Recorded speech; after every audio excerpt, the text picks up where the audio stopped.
Bonjour tout le monde, bienvenue. Good morning everyone, welcome. Just before we pause for a moment of personal reflection. Avant de passer à la réflexion, je vais demander au conseiller mineur de faire un petit hommage. Merci, Monsieur le maire. Je voulais simplement rendre hommage à un ami qui est décédé dernièrement, Ike. Vous le connaissez peut-être. Il s'était présenté à la mairie déjà. Il avait terminé 3e. Il avait 39 ans lors de son décès. Il est allé à Sir Robert Borton à Nepean, où j'étais avec lui. Il organisait toutes sortes d'événements dans l'école. Et aussi, il a fait construire un parc de planches à roulettes dans Nepean après qu'un de ses amis se soit tué. Et ensuite, il a apporté beaucoup à sa communauté. Il y a un article ici qu'il avait écrit après s'être présenté comme maire et avoir essayé au conseil aussi dans le quartier B. Il a dit que la plupart des gens qui n'ont jamais rien fait de spécial de leur vie ignorent les gens autour d'eux qui leur disent « Il n'y a rien de garanti dans la vie, vous allez peut-être échouer. » Mais vous ne vous pardonnerez jamais non plus de ne pas avoir essayé jusqu'à la toute fin. Mourir sans réaliser ses rêves, ce n'est pas une tragédie, mais mourir sans avoir poursuivi ses rêves l'est. Alors, il a beaucoup apporté à... Thank you, Councillor Menard. And for those who are able, please rise now for a moment of personal reflection.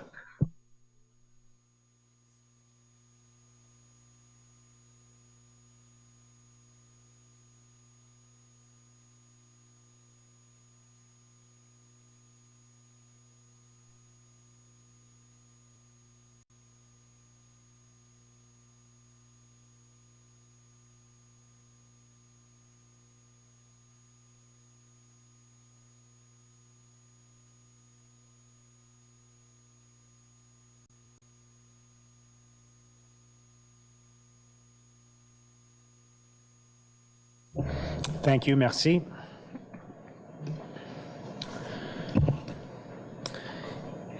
As we begin our meeting today, and on behalf of Ottawa City Council, I want to acknowledge that Ottawa is built on unceded Anishinaabe-Algonquin territory. The peoples of the Anishinaabe-Algonquin Nation have lived on this territory for millennia.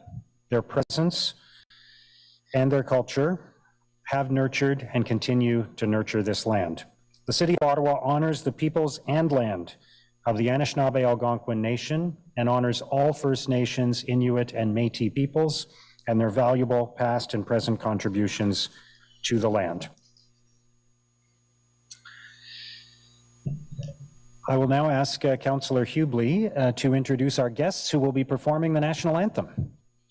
Thank you very much, Mr. Mayor, and good morning, fellow councillors, staff, and guests. I'm honored to present the Ottawa Fire Services Band, who are joining us this morning to play our national anthem. The Ottawa Fire Services Band is a traditional marching brass band and one of the very few remaining in the Ottawa region. Founded in 1969, the band regularly performs at functions, ceremonies, and parades on behalf of the City of Ottawa, the Fire Service, and the Ottawa Firefighters Association. For 53 years, the band has led the annual Help Santa Toy Parade and has taken part in many other community events around the city. In February 2001, the band was officially declared by order of council the official band of the new amalgamated City of Ottawa. In this role, the band has served as an enthusiastic ambassador for the city over the years in its local performances as well as in its travels throughout Europe and the United States. The Fire Services Band has also been an important supporter of the Ottawa Firefighters Community Foundation since it was established in 2002. It brings a stirring and emotional musical element each year as the Ottawa's fallen firefighters are honored at the City Hall Monument just outside our building here. Please join me in welcoming the Ottawa Fire Services Band. Go ahead and please start rise. when you're ready. Please rise for the national anthem. Merci.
Wonderful. Thank you again to the band.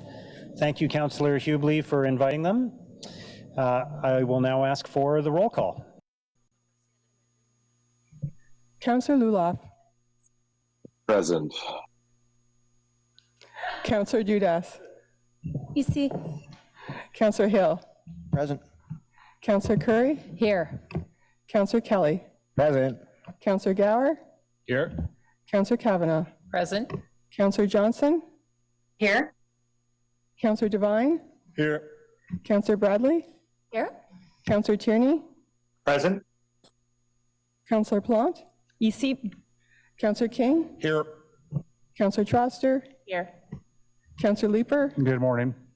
Councillor Brockington. Here. Councillor Menard. Here. Councillor Carr. Here. Councillor Kitts. Here. Councillor DeRuse. Here. Councillor Brown. Here. Councillor DeRush. Here. Councillor Hubley. Here. Councillor Lowe. Here. Mayor Sutcliffe. Here. You have quorum, Mr. Mayor. Thank you. Let's move to the confirmation of minutes. You'll see the minutes noted on the agenda. Are all of those minutes carried? Declarations of interest, including those originally arising from prior meetings. Councillor Desroches. I, Councillor Steve DeRush, declare potential deemed indirect pecuniary interest on matters related to item 12, postponements and deferrals, 12.1 Hydro Holding Inc. 2022 annual report on the agenda for meeting number 20 of the Ottawa City Council meeting on Wednesday, September 13, 2023, as my spouse is an employee of Hydro Ottawa. Thank you. Thank you, Councillor Desroches. Are there any other conflicts? Okay, I'll note the communications received on the agenda. There were no regrets that were filed, so motion to introduce reports. Councillor Kelly? Mayor. That the report from Hydro Ottawa Holding Inc. entitled Hydro Ottawa Holding Inc. 2022 Annual Report, Agricultural and Rural Affairs Committee Report 6, the Finance and Corporate Services Committee Report 7, Planning and Housing Committee Report 14, Transportation Committee Report 7, and the report from the City Clerk entitled Summary of Oral and Written Public Submissions for Items Subject to the Planning Act, Explanation Requirements, at the City Council meeting of August 23rd, 2023, to be received and considered. Thank you, Councillor Kelly. Is that carried? Item 12 is postponements and deferrals, and deferred from the City Council meeting of June 28th was Hydro Ottawa Holding Inc.'s annual report, and we have another motion to defer that this morning. Councillor Curry.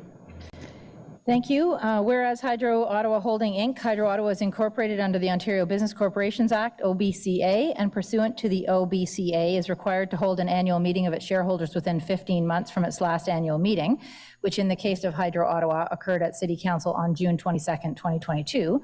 And whereas, given the ongoing labor disruption at Hydro Ottawa is requesting council consent to the deferral of the annual general meeting of Hydro Ottawa in consideration of the annual report to the meeting of City Council scheduled for October 25th, 2023.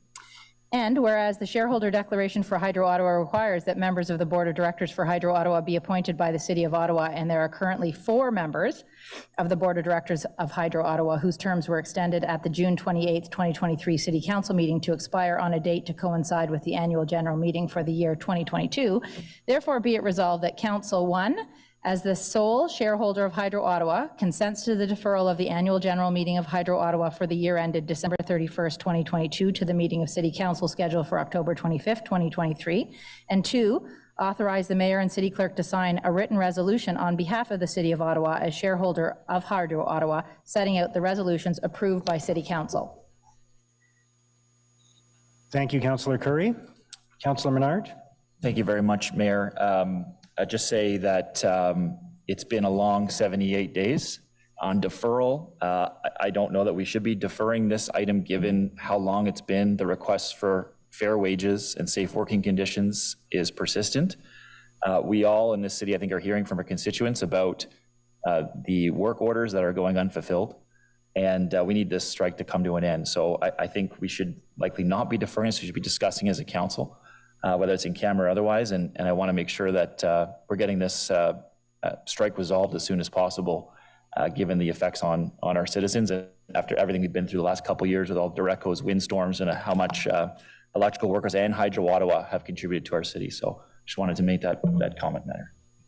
Thank you, Councillor Menard. Councillor Dudas. Yes, Mr. Mayor. I feel inclined to support the deferral. I don't see anyone from the management of Hydro Ottawa here today to speak to this, so we're kind of obligated to do so regardless.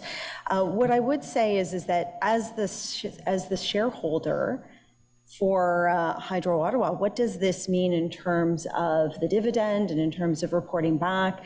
I would like to understand a little bit more in terms of, and maybe from Wendy, and I apologize for that, but just in terms of does this mean any impact on our upcoming budget discussions? I just want to know the implications of having this extra time in terms of us understanding the city's finances and how this will have an impact or no impact on us. Mr. Mayor, so it doesn't have any impact from a financial perspective. They've obviously went through their year-end process and audit statements, which is ready to go. I've been in communication with the Hydro Ottawa CFO, so fully aware of what our dividend will be. So it doesn't impact any decisions from that perspective or our budget. Okay, thank you. Thank you, Councillor Dudas. Councillor Leeper. Just some clarification questions. If I understand, I think the point of moving ahead with the shareholders meeting would be to direct management to bring a resolution to the strike. I just want to understand, and I am not ready to go there yet, but it won't be long. I just want to understand what council or what the shareholders' power is to call a special meeting, what kind of notice we need to provide in order to be able to do that, and does this deferral obviate our ability to call a special meeting of the shareholders?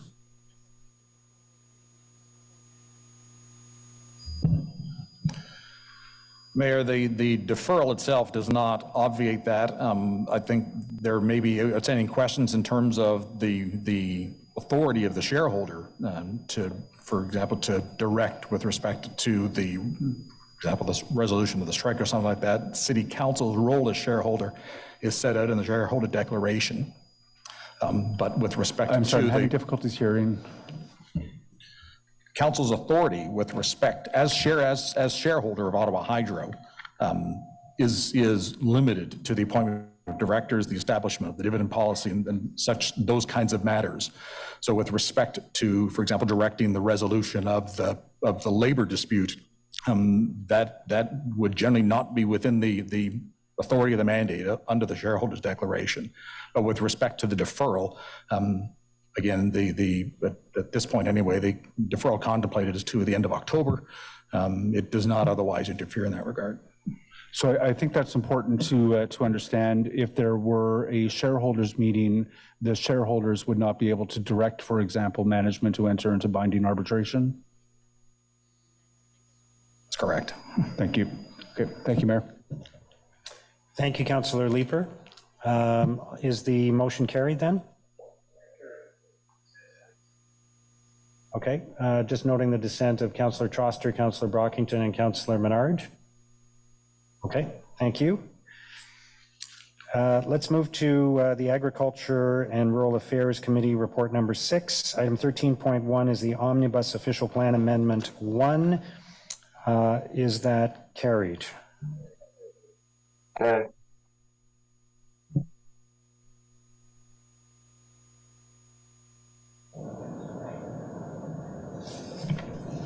Oh, there's also, sorry, there is a motion from Councillor Leeper, seconded by Councillor Gower on that. Sorry, thank you, Mayor. This is sorry, the effect of this motion it's of no real effect, but it's important to get the details right. The omnibus motion incorrectly identifies a secondary plan in one of the descriptions, whereas the omnibus planning report document 1, Appendix A, currently references the West Downtown Core Plan in item 43, whereas the existing planning framework for item 43 is more accurately described by the Wellington West Secondary Plan. Therefore, be it resolved that Council amend the omnibus official plan report to replace the reference to the West Downtown Core Plan in document 1, item 43, with a reference to the Wellington West Secondary Plan. Okay, thank you, Councillor Leeper. Is that carried, that motion? Okay, and then again, item 13.1, is that, just to confirm, that's carried? Okay. Item 14 is the report from Finance and Corporate Services Committee. 14.1 is the 2023 tax and rate operating and capital budget Q2 status. Is that report received? Item 14.2 is the proposed budget directions, which we will hold. Item 14.3 is the boundary adjustment for the Canada Central Business Improvement Area. Is that carried? Item 14.4 is the Heart of Orleans Business Improvement Area boundary adjustment. Is that carried? Item 14.5 is the acquisition of 1245 Kilbourne Place. Is that carried? Item 14.6 is the declaration of surplus land to Pretty Street and transfer to Ottawa Community Lands Development Corporation. Is that carried? Item 15 is the report from Planning and Housing Committee. Item 15.1 is the zoning bylaw amendment for 3430 Carling Avenue. Is that carried? Item 15.2 is the zoning bylaw amendment for 729 Ridgewood Avenue, and I understand there's a motion from Councillor Brockington on that. Yes, Mayor, I'll just read it in now if that's okay. Just a minor technical amendment. Whereas the report recommends amending the City of Ottawa zoning bylaw to permit low to high-rise mixed-use development, including 444 residential units at 729 Ridgewood Avenue, whereas the location map in document 1 of the report erroneously includes a subzone in the new zone. I hate when that happens. Therefore, be it resolved that Council amend Planning and Housing Committee Report 14, Item 3, Zoning Bylaw Amendment 729 Ridgewood Avenue by replacing Document 1 location map with the document labeled Annex 1 and attached to this motion, and therefore be it resolved, further resolved, that there be no further notice pursuant to Section 3417 of the Planning Act, RSO 1990 CP13 as amended. Thank you. Thank you. And just to be clear, I hate when that happens was an aside, not actually part of the motion. Okay, thank you. Is that carried then? And is the item 15.2 then carried? Okay. Item 15.3 is the zoning bylaw amendment for 1200 Maritime Way. Is that carried? Item 15.4 is the directions report aligning zoning bylaw 2008-250 with Bill 23. Is that carried? Item 15.5 is the 2023 to 2026 Affordable Housing Capital Strategy and Update. Is that carried?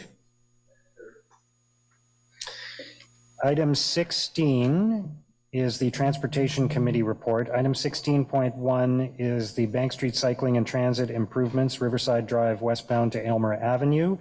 And there is a motion from Councillor Menard on that.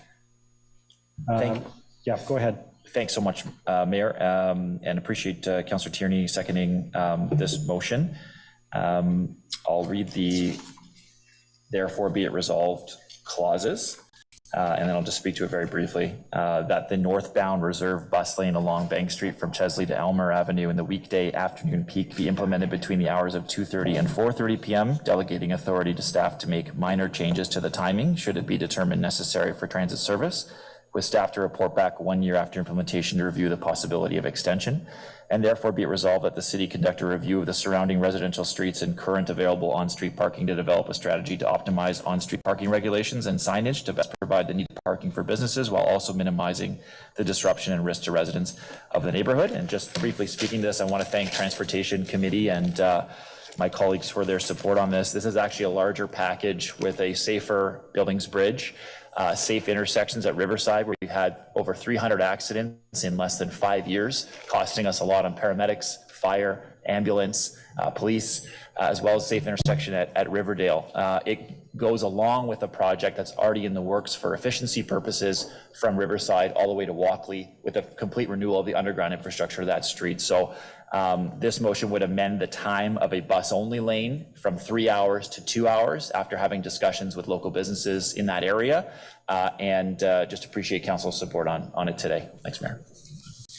Okay, thank you, Councillor Menard. Is the motion carried? Dissent on the recommendation. Thank you. Okay. Dissent on the whole recommendation? So we're voting on the motion now first. The amendment can carry. I dissent on the staff recommendation or the committee recommendation. So just on the recommendation then, is that carried with one? Dissent on two. Pardon? Dissent on the second item. All right.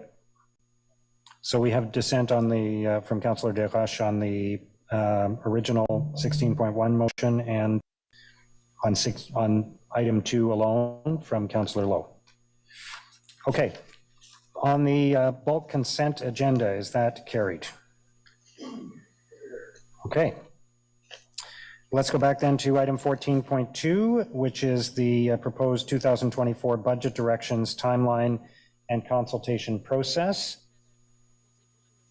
I don't see any hands up yet. Is it carried then? Okay, Councillor Menard. We're on budget directions yes. now? Okay, yeah. My apologies, Mayor.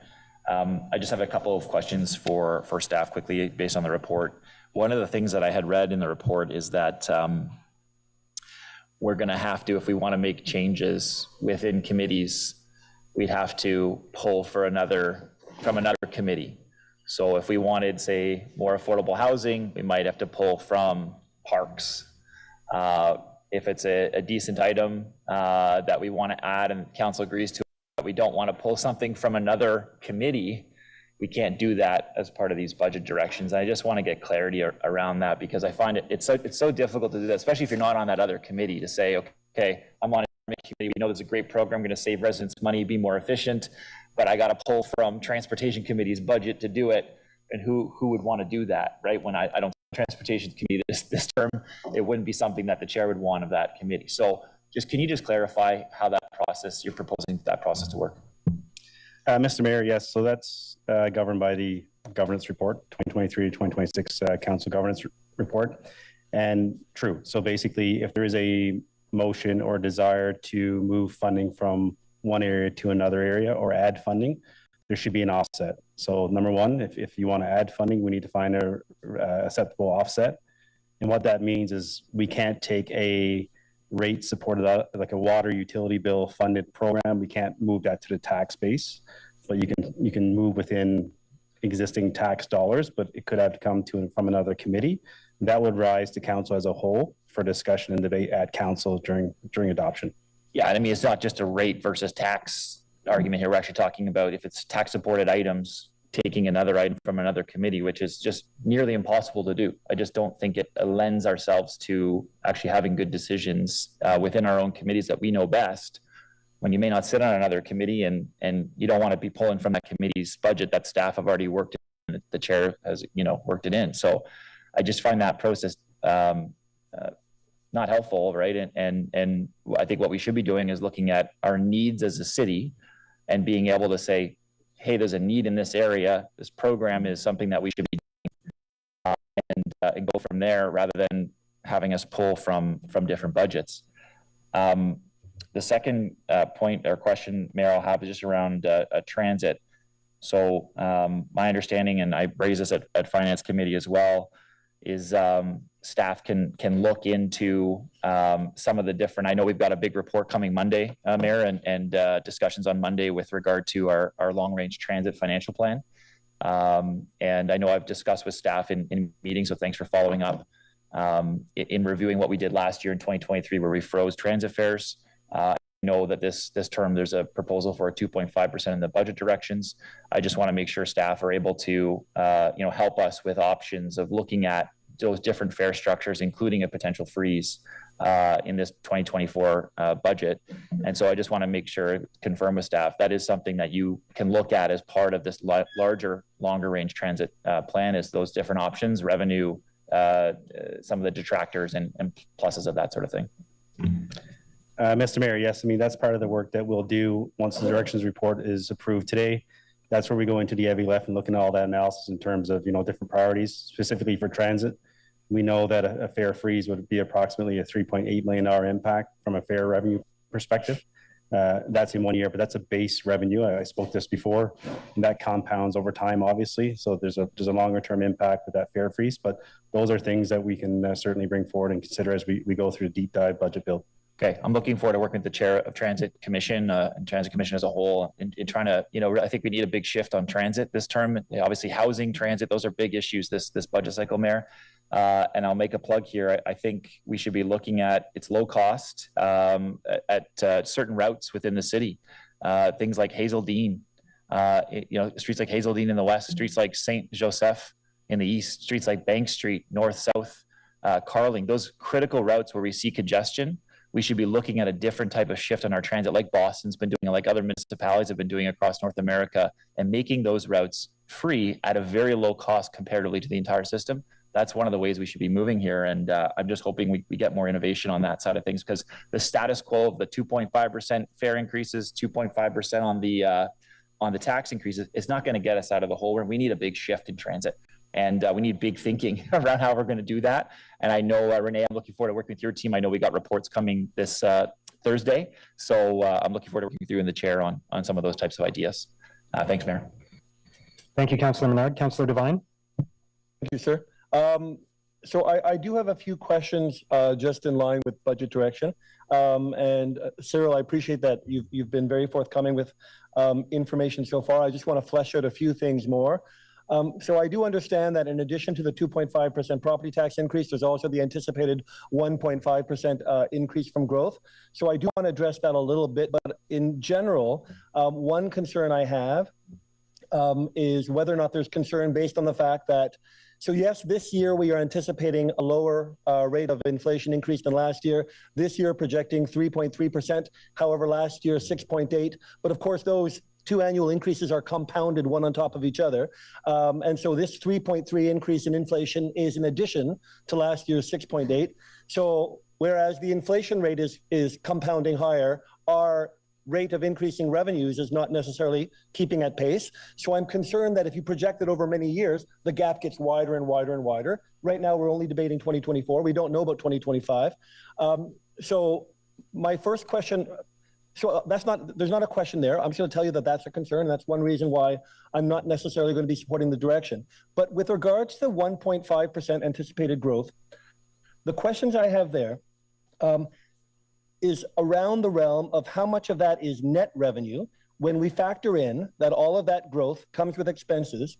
And more specifically, so I suppose question A is how much of that 1.5 anticipated revenue from growth is net revenue, but more specifically, if much of that growth is in areas of the city where growth is more expensive, i.e. growth in the outlying regions where it costs more to service those areas, if the bulk of our growth is coming from single-family homes at the edge of the city, that growth comes at a high cost when it comes to transit services, infrastructure, et cetera. And so are we fundamentally looking at a net increase based on that growth if it's true that a lot of our growth comes not only with expenses, but in areas that are far more expensive to service than others? Mr. Mayor, so the first part, the 1.5% assessment growth, that's truly incremental new taxation revenue. Yes. That's truly revenue. When you look at the operating costs in terms of a growing city, it's a little different than the capital side of the equation. So, for example, there might be a new community growing in Stittsville, that's the ward I live in. It doesn't mean we need a new recreational facility to support those new kids that will go into that subdivision per se. You know, as kids get older and move out of the program, more kids come in. So it's not a one-to-one correlation in terms of growth being truly net new support for programs. Same goes for winter operations. Yes, we add new lane kilometers in terms of new subdivisions, but we also look at winter operations from a seasonality perspective. So we're always doing a 3, 5, 10-year view to make sure we're looking at the different winter factors. So it's not like there's a net correlation to all that growth requiring net new operating expenditures, but we do look at that and we factor that in. What you will see in this budget as a simple example is there's a new fire station plan to be opened in Canada North. So that will be a chunk of the growth in terms of supporting the opening of that facility. There's a need for additional firefighters, the operational costs of the building, et cetera. So we do align growth as these things come on, but again, it's not always a one-to-one relationship in terms of net new costs or expenditures to the city. At the same time, that's where we do a review each year and a deeper review this cycle in terms of the service review and the continuous improvement. We look at opportunities to be more efficient in the delivery of services, where we kind of focus more areas to core services versus just building up from the base. Thank you. Last year's anticipated growth was 2.2%. And forgive me for not remembering, because I know that you mentioned this in the report. Did we accrue 2.2% of growth from last year's projection? Did we hit that target? Yes, that's a definite target that was achieved, yes. It was achieved, thank you. So I just want to move on to a little bit of a question with regards to the proposed 2.5% fare increase. And I understand the need for OC Transpo to generate revenues. I absolutely understand. I understand the need for revenues to be directed to OC Transpo. One of my overall concerns is simply about ridership and increasing our ridership. And so I suppose my question to OC Transpo is, do we have confidence that with the way our ridership is, even if we are having progress in the right direction, do we feel that a 2.5% increase in fare will lead to an increase in ridership? And I suppose more realistically, is there a concern that the 2.5% increase in fares will have a diminishing return by losing more ridership? Because I'll tell you, I do hear of many people say, I'm ready to just take that Uber now because of any number of factors, and I'm just concerned that a 2.5% increase in fare will lead to further erosion of our ridership. So do you have that concern? Thank you, Mr. Mayor. Definitively, I need the 3.8 million that we could have with this 2.5%. And based on my experience, I know that it's not the fair cost that will bring customers to not taking our transit anymore. Thank you. Thank you, Councillor Devine. Councillor King? Thank you, Your Worship. I believe that building an affordable city requires investment. By placing an arbitrary cap on budget direction, the city hampers its ability to provide essential services and infrastructure improvements. From social services to a lack of affordable housing, to increasing rates of homelessness and encampments that we're experiencing in the inner core, to poor roads and sidewalks and unreliable transit, we hear complaints from our residents day after day about the declining and degraded quality of our amenities, services, and infrastructure. The only way to redress these concerns is to ensure that our city is investing in these services and infrastructure beyond the rate of inflation so that the city can positively enhance the quality of life of its residents. We know that the appropriations that Ottawa's vulnerable receive, as an example, are disproportionately lower year over year than other budget spending areas. To strengthen social services, it will be imperative that we strengthen investments in our community health and resource centers. More investment in our crumbling infrastructure also creates a more conducive environment for economic growth and job creation. The more appealing our city is, the more we can stimulate local businesses, which leads to higher property values benefiting homeowners in the long run. If we're serious about improving affordability in our city, it will be imperative that we realistically assess the city's needs and requirements and then invest accordingly. Because this budget direction conversely sets tax and levy increases functionally below the real rate of inflation, before comprehensive assessment of the city's requirements has been undertaken by city staff, I'll be voting against the budget direction as proposed, because at the end of the day, we either pay now or we pay later. Thank you, Mr. Mayor. Thank you, Councillor King. Councillor Troster? Thank you very much, Mr. Mayor. First, I have a question to staff. So if I'm understanding correctly, with the 2.5% tax increase and we're anticipating 1.5% growth, that's potentially 4% increase in revenue to the city. My question is, does the way this budget direction is written, does that allow staff to increase up to 4% in areas that have been identified as council priorities? Mr. Mayor, so what we do is, this is part of the equation. So what's not in this component here is the incremental revenue that we'll bring in through user fee increases, any changes to provincial federal funding agreements, efficiencies that we find through service review, continuous improvement. So there's other things that will come into play in terms of what will add to net new revenue or even reducing costs in the final table documents. We don't allocate from it. So there's three levies. There's the Ottawa Police levy, there's a transit levy, and then there's a citywide levy. The citywide levy funds all the tax-supported departments. So that's your roads, your parks and recreation, paramedics, EPS, et cetera. So we don't allocate a flat 4% across the board. What we do is we go through a very onerous bottoms-up type approach in building the budget. We work with each of the GMs and the departments. We go through all their commitments in terms of collective agreement obligations, contractual increases. Then we look at how things line up to a term of council priorities, any work plan that's approved, long-range financial plans, fiscal framework, et cetera. And then that kind of consolidates up to numbers. And that's where we go through an onerous process with the T-table, reviewing and ensuring that anything on the page is aligned to a priority and there's just not things allocated where we should not focus. So it's a very onerous, so it doesn't mean that departments by no means get a flat percentage. Some departments will grow more in one year versus another year. Different departments have different mechanisms. So if you look at paramedics, some of their programs is 50-50, 50% funded from the tax base, 50% from the province. There's other components of paramedics that's 100% funded from the province. So it's a very complex algebraic equation, if you will, but this is just one component in terms of how we kind of build it all together. Okay, so understanding the complicated math that needs to happen, does council have the power to direct assessment growth to priority areas with this budget direction? Mr. Mayor, that's the will of council. For staff, we take the direction from council. If that's the will of council, that's the direction we'll follow. Okay, I'll just give one example. In our last Planning and Housing Committee meeting where we passed the capital priorities for affordable housing for the rest of the term of council. And again, I was thrilled. There's some wonderful projects coming to Somerset Ward, but we're not even close to meeting our targets on affordable housing.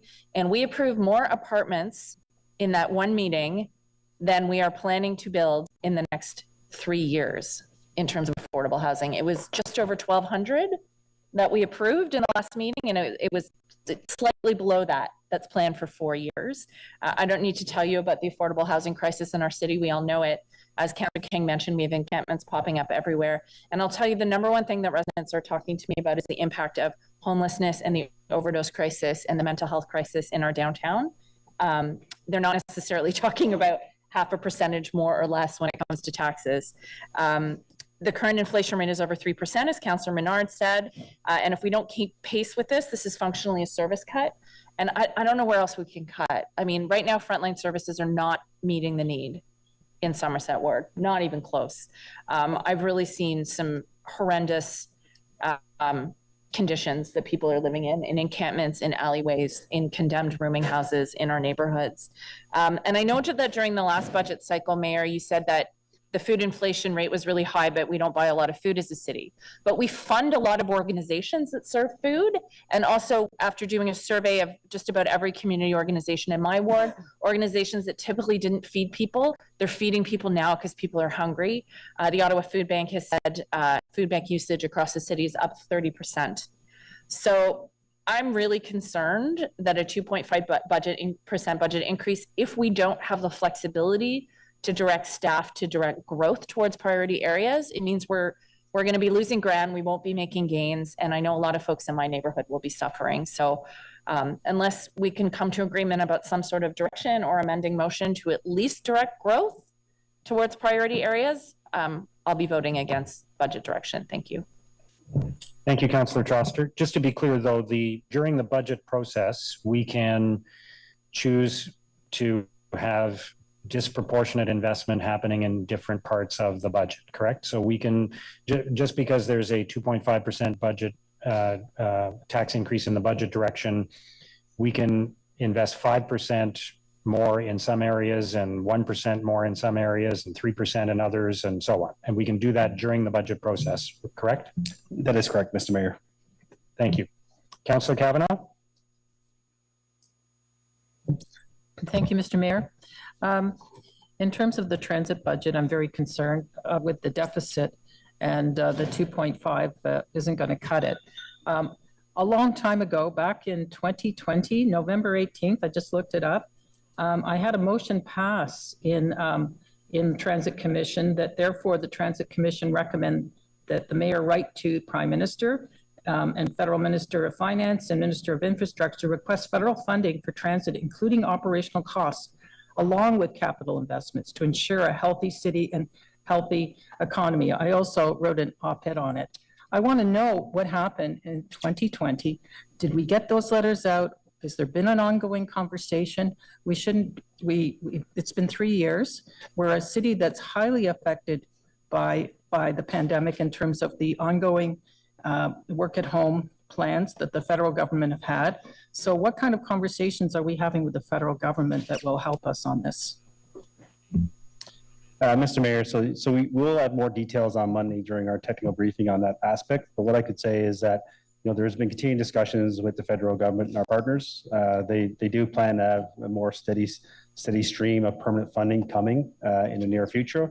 The one thing that I see as a very positive is they're actually engaging with us now early in the process as they map out I'll call it their policy, their procedure, and what that's going to look like. So they've already reached out and started that discussion with us. So that's a good sign because it's allowing us to give our input and our concerns. So they truly appreciate the dynamics that we face as all municipalities in Ontario are facing, and the country for that matter, when it comes to transit.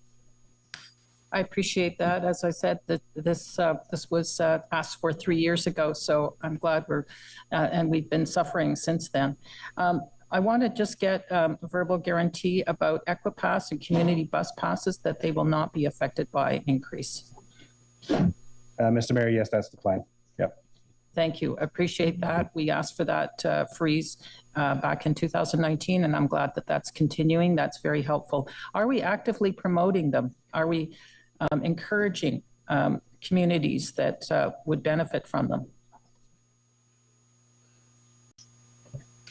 Mr. Mayor, we have on our website definitively this info, and we'll discuss, I think, tomorrow when we will propose, when we will answer to Councillor Hill motion. So we will again remind people what kind of offers we have for this community. I appreciate that, and I think we can work with Ottawa Community Housing on it. I've talked to Ottawa Community Housing about promoting it as well. I think it benefits everyone, and a lot of people just don't know about them. Yeah, my top concern is affordable housing, and as Councillor Troster put out, we've got some great projects we've approved, but it's a long ways to come, and I hope that we can work on that as well. Again, we need our partnerships, and I just want to know about the ongoing community partnerships in terms of conversations we're having with federal and provincial government, along with, of course, Ottawa Community Housing and other partners. Are we seeing a more streamlined approach to help nonprofits specifically?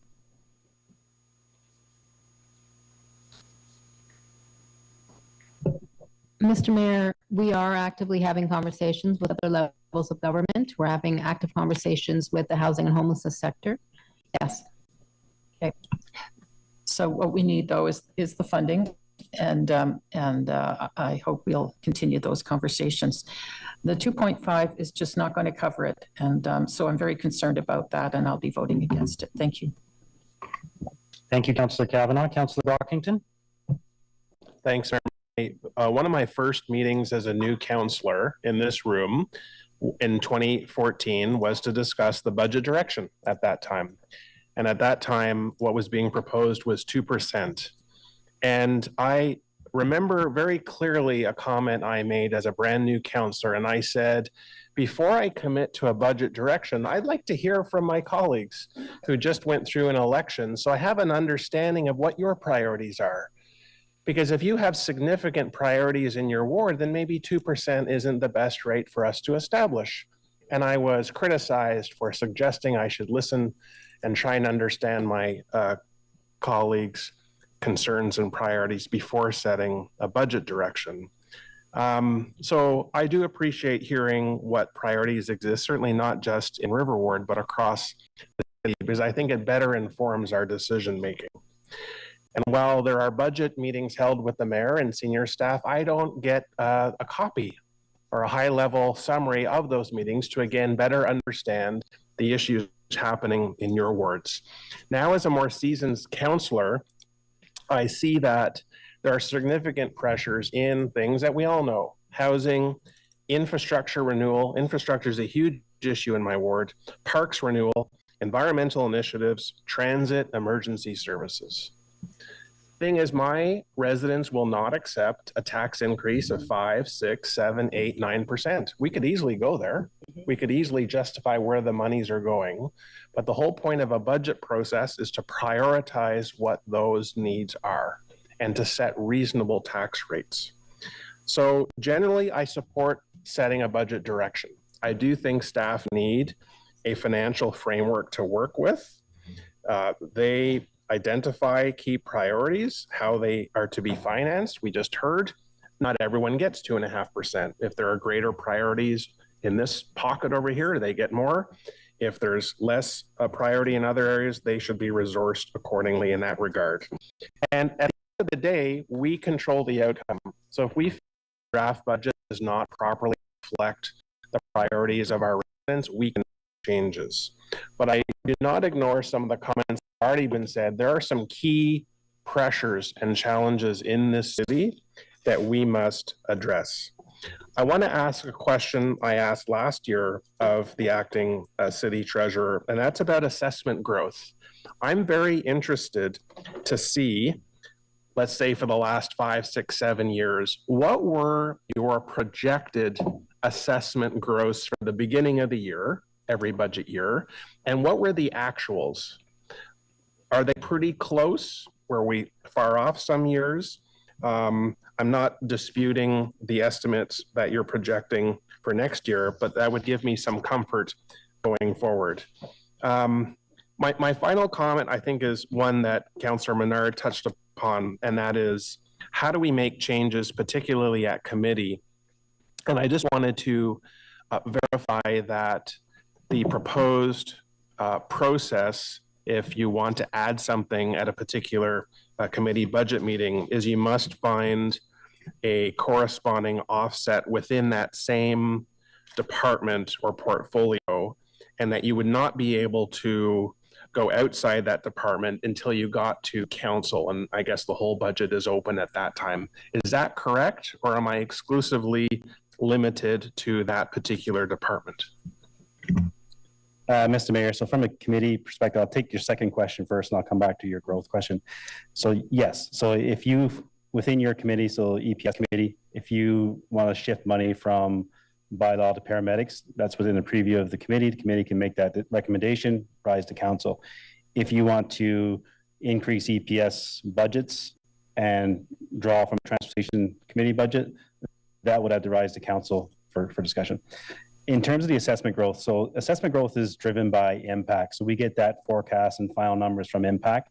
Usually the final number comes in December timeframe. And one of the benefits that we achieved from the 2023 budget is because of the election year, the budget is delayed. So we had concrete 2.2%, so it's right on the mark. In any given year, typically we get updates starting around July timeframe, monthly updates from impact. Right now we're trending at about 1.5%. Historically, we've been pretty good. I recall years where we've been a little bit high at 1.5 and it came at 1.4. I believe in 2021 or 2020, I can't recall exactly. We projected 1.5 and we came in at 1.7. Again, any adjustment to the final number, if we get that before the final adoption, obviously I'll communicate that back to members of the committee and council. If not, the flow through will come through our tax policy report, which comes in April of each year. That's excellent. I don't need a follow-up memo, but one last comment, Mayor, I'll make just to piggyback on Councillor Kavanagh's comment about various motions that were passed with respect to transit. One motion that was endorsed last term of council was basically with the federal government's decision for hybrid, the work model, and our consistent loss of federal public servants on a daily basis taking transit. The city of Ottawa, as the capital of Canada, home to the most federal government public servants, is disproportionately hurt by the number of public servants who are no longer taking transit. And while we recognize that the federal government has the authority about what type of model they want to employ for their workers, we are hurt with that decision. And I think, there should be, quite frankly, some compensation provided by the federal government to the city, because this is going to hurt us for years on end. And unless there are some operating dollars that correspond to that cut, our public transit system will be impacted to the detriment. So I just want to remind colleagues that that motion was passed, and we've tried to lobby the federal government well on that matter. Thank you. Thank you, Councillor Brockington. Councillor Carr? Thank you, Mr. Mayor. I'm very surprised to hear that so many are not supporting budget directions of 2.5% and promoting an increase in property taxes above this threshold. We know that property taxes are a regressive tax. We apply the same rate of tax regardless of income. This places a heavier burden with those homeowners and business owners with lower incomes. I'm baffled as to why we would disadvantage this population. All year, I've heard from homeowners a lot, seniors who bought their home many, many years ago, and now it's valued so high that they're barely making ends meet, with pensions that are not indexed or that are lapsed. In many cases, people have become disabled and no longer have the same income. More and more, we see homeowners and business owners of small businesses relying on the food bank. We know that 1 in 7 families is now relying on the food bank to feed them. This includes homeowners. Just this morning, there was an article that 24% of people who own a home are having difficulty making their mortgage payments. I believe that instead of further taxing those that are most marginalized, that we need a city that looks at efficiencies, not in terms of cutting staff, but with transformation and innovation to better deliver business, as well as focusing on alternative forms of revenue generation. I believe that the process that we're following with program and service review will help to find some of these efficiencies that can better fund those people that are the most need. I also agree that we need to put more into social services. We all have an opportunity around the council table to participate in that activity, but yet I will mention that we received very little input. As a member, I sit with Member Curry and with Councillor Curry and the Mayor on that, and we didn't receive a lot of input from councillors as to how we can make this happen. We need that input in order to help generate ideas to reinvest those savings and have a more fair allocation, particularly in these troubled and unpredictable times. I understand the lure of asking for greater increases so that we can work on these big city building projects. But I think at this time, it's extremely inappropriate to ask for more than 2.5%, particularly when we've struggled a bit with city services this year in terms of simple things and in terms of registering for swimming lessons. We're waiting for the launch of Line 2 and 4. We have an opportunity to have some great initiatives this year. And I think that in terms of this climate right now, we need to focus on the basics and asking our residents for more than 2.5% of this time, I consider to be inappropriate considering who it will disadvantage. Thank you. Thank you, Councillor Carr. Councillor Curry?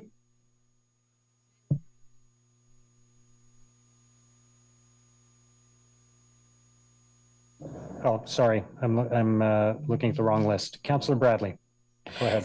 Thank you so much, Mr. Mayor, and thank you to staff. I appreciate all the work that you've done so far to consult with members of council in the 2024 budget process, but I am disappointed that the budget directions before us are nearly identical to what we approved in 2023. The 2023 process was obviously unique. It was very compressed. Many of us were new around this table, and I think there was a bit of a pressure to approve those budget directions with the hope that we would see more dynamic budget directions in 2024 that were clearly reflective of our strategic priorities once we had done that exercise.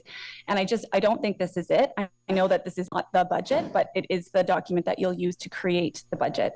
So I'm wondering from a process perspective how the various departments fed into this document. So for example, Transit's consistently had a large deficit over the last number of years. I think it's $40 million projected for this year. So Cyril, I think this is your report. So I'm just wondering if you could explain to us, did you consult with the various GMs on whether they saw any risk in this direction? For example, with Ms. Almacar, did she agree that 2.5% on both the fare and levy was sufficient to meet your operational needs for 2024? So, Mr. Mayor, yes, I've consulted with all the GM table. As I stated, at committee, right after the budget was adopted for 2023, we immediately started the 2024 process. We started the onerous process in terms of going through all the various departmental challenges, priorities that were approved by council. And that's where that budget bill will come now in a deep dive process as we move into the next phase of the process. I agree. At the end of the day, it's clear in the directions report. Transit will be a challenge. Obviously, they've had significant impacts more than others, given to the ridership impact. That's a true impact. That's what we know. And that's the challenges that we're going to be faced majorly with transit, is helping Renee and her team kind of fit into this parameter. And this is the work that we've been doing and continue to do, and will do in terms of the next 6 weeks before we table the budget. Thank you. So do we have enough risk mitigation in place to mitigate a potential budget deficit with this direction? So, Mr. Mayor, that's what we're working against. We're working closely with Renee and her team, the finance team, myself, really closely. And today we're not final where we're at, but in the table document, we will be coming forward with any mitigations in terms of the impacts and filling that gap from a ridership perspective. So in the event that you're not successful in identifying mitigation strategies to the extent that we need them, would you come back to council and potentially propose a higher levy increase? Well, we're governed to table a balanced report, which is what we'll do, a balanced budget, sorry. And within there, we'll lay out the actual risk that we're taking to fit in within this envelope. Okay, thank you for that. My next question is for our new city manager, Ms. Stephenson. So I know that you'll carry out whatever council directs you to do, but as our top leader at the city, you have intimate knowledge of our needs. So do you concur that 2.5% increase overall is sufficient to meet the needs of our city under the mounting pressure of a housing crisis, climate emergency, aging infrastructure, and a stretched transit system? Because ultimately you're going to be the steward of this budget, and I want to ensure that you're set up for success to carry out and to make real progress on these priorities. Yeah, thank you for that. Staff and myself are committed in terms of the report and the targets that are in front of you today to deliver a budget. But I think what's important and what you're going to see in terms of when we do table the budget this time is that it's going to be tied to our term of council priorities. So you're going to see investments going to the areas that are most important to council. And I know there's been some discussion about, not seeing that yet. We're not there yet because the budget hasn't been tabled. And that's the work that we have to do. And when we do table it, you should see that difference. And so do you anticipate that the budget itself, 2.5% is not a lot of money, and with inflationary pressures, most departments are going to need at least that increase. So how are you going to highlight what has been cut in order to reallocate sufficient dollars towards our priorities? Yeah, every area doesn't necessarily receive the 2.5%. My colleague spoke about that today in terms of how we move forward with developing the budget and tabling the budget. I think what's important too, as part of the process, is you're going to see the savings that we have found through the service review. And again, where that money is coming from, and then the investments that are taken and put towards those priority areas. So we can't lay that out for you today because we're not done that work, but as we table, you will see that work.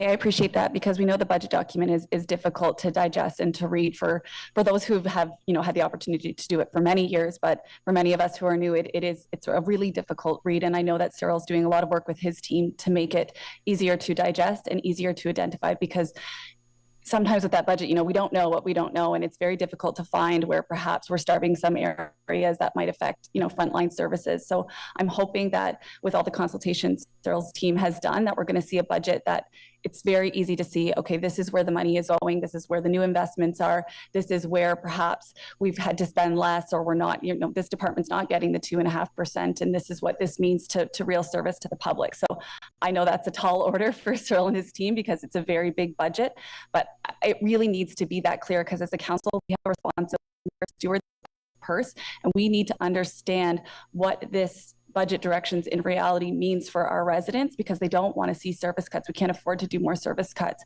So I'm really hoping that that's clear. But as I said, I appreciate that staff have a lot of work to do to build a budget that's based on this direction, that has the ability to reflect the strategic priorities of this council. I did support the 2023 budget directions because, I'd hope that you could do it all with what we were giving you, but I really don't think that that's realistic with this budget. I don't think that you can deliver meaningfully on the priorities of this council with this direction, and I'm not going to ask you to do that. So I will be dissenting on budget directions today. Thank you. Thank you, Councillor Bradley. Councillor Curry? Thank you, Mr. Mayor. I'll be supporting the budget direction. I want to say a few things, though. In terms of what Councillor Brockington was asking, what is happening in my ward, definitely what I heard from residents, they wanted taxes to stay low, but they also wanted us to be more creative, look at what other cities were doing, and also leverage technology. And that's something I heard over and over again, and I continue to hear that in Canada. And as a member of the Service Program Services Working Group, that is exactly what we're hearing from every presentation. Like, I'm actually beyond impressed. I didn't know that I would be so impressed with all the presentations we've had from different city departments and all of our groups like Ottawa Public Health and the library and police and Hydro Ottawa coming to speak to us and telling us about their great ideas. And there are a lot of great ideas, and you will get that report from us as a list of all the creative ideas we heard about that you should look at very carefully, because they will make a difference. And they're not small dollars. Some of them are millions of dollars of savings that are potentially available to us if we would like to do things slightly differently. So I just would like to give you some hope that we're at a huge advantage, Councillor Carr, the mayor and I, to sit in on these meetings and listen. But every department of the city has come with good ideas, and they are working on efficiencies constantly. That became very clear every presentation. So I'll just give you a little bit of hope that there's a lot of, I think, positive to come that will maybe make you feel a little bit better about the 2.5. So know that that will be fully available to you for you to look at every suggestion. The other thing, Councillor Kavanagh, the motion that you put forward, I mean, that is constant, that we're asking for other levels of government to help. And I think that will have to continue, because if you look at what our major buckets are, it is the 40 million in transit, it is the 30 million from storms, it is the constant protest costs that we have that continue to make other budgets higher. So if you took all of those out of the budget, those huge buckets, this budget is considerably doable. However, there needs to be some conversations with other levels of government. We compared a lot of what we do to other cities, and we can look at that, but I don't know if all of it would be palatable. Some of you may not really like what's happening in Toronto, but what we do like in Toronto is that other levels of government are funding a lot of their transportation needs. So I just say to you that there's lots more to come. Stay tuned for that. And for now, I'm very comfortable with this budget direction. Thank you. Thank you, Councillor Curry. Councillor Leeper.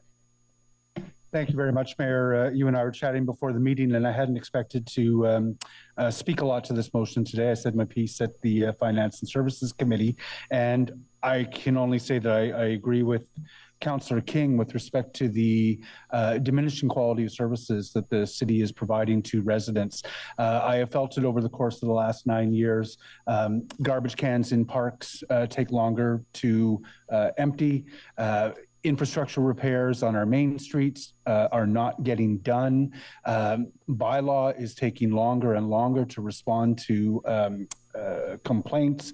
And I don't believe that a 2.5% increase has been decided on the basis of that is the amount that's required to make services the quality that residents expect. I believe that it is an arbitrary number. But I've also been listening this afternoon or morning.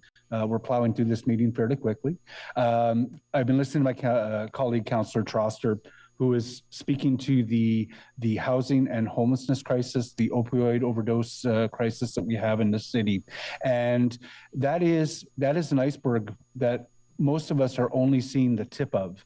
In Kitchissippi Ward, we are dealing increasingly with the impacts of visible homelessness. It is a drain on the rest of city resources when we don't deal with it. We know that the cost of homelessness is a significant burden on the rest of city departments. And we have a moral obligation, I think, to address it. Right, our neighbors are sleeping in encampments across a wider and wider area of Ottawa.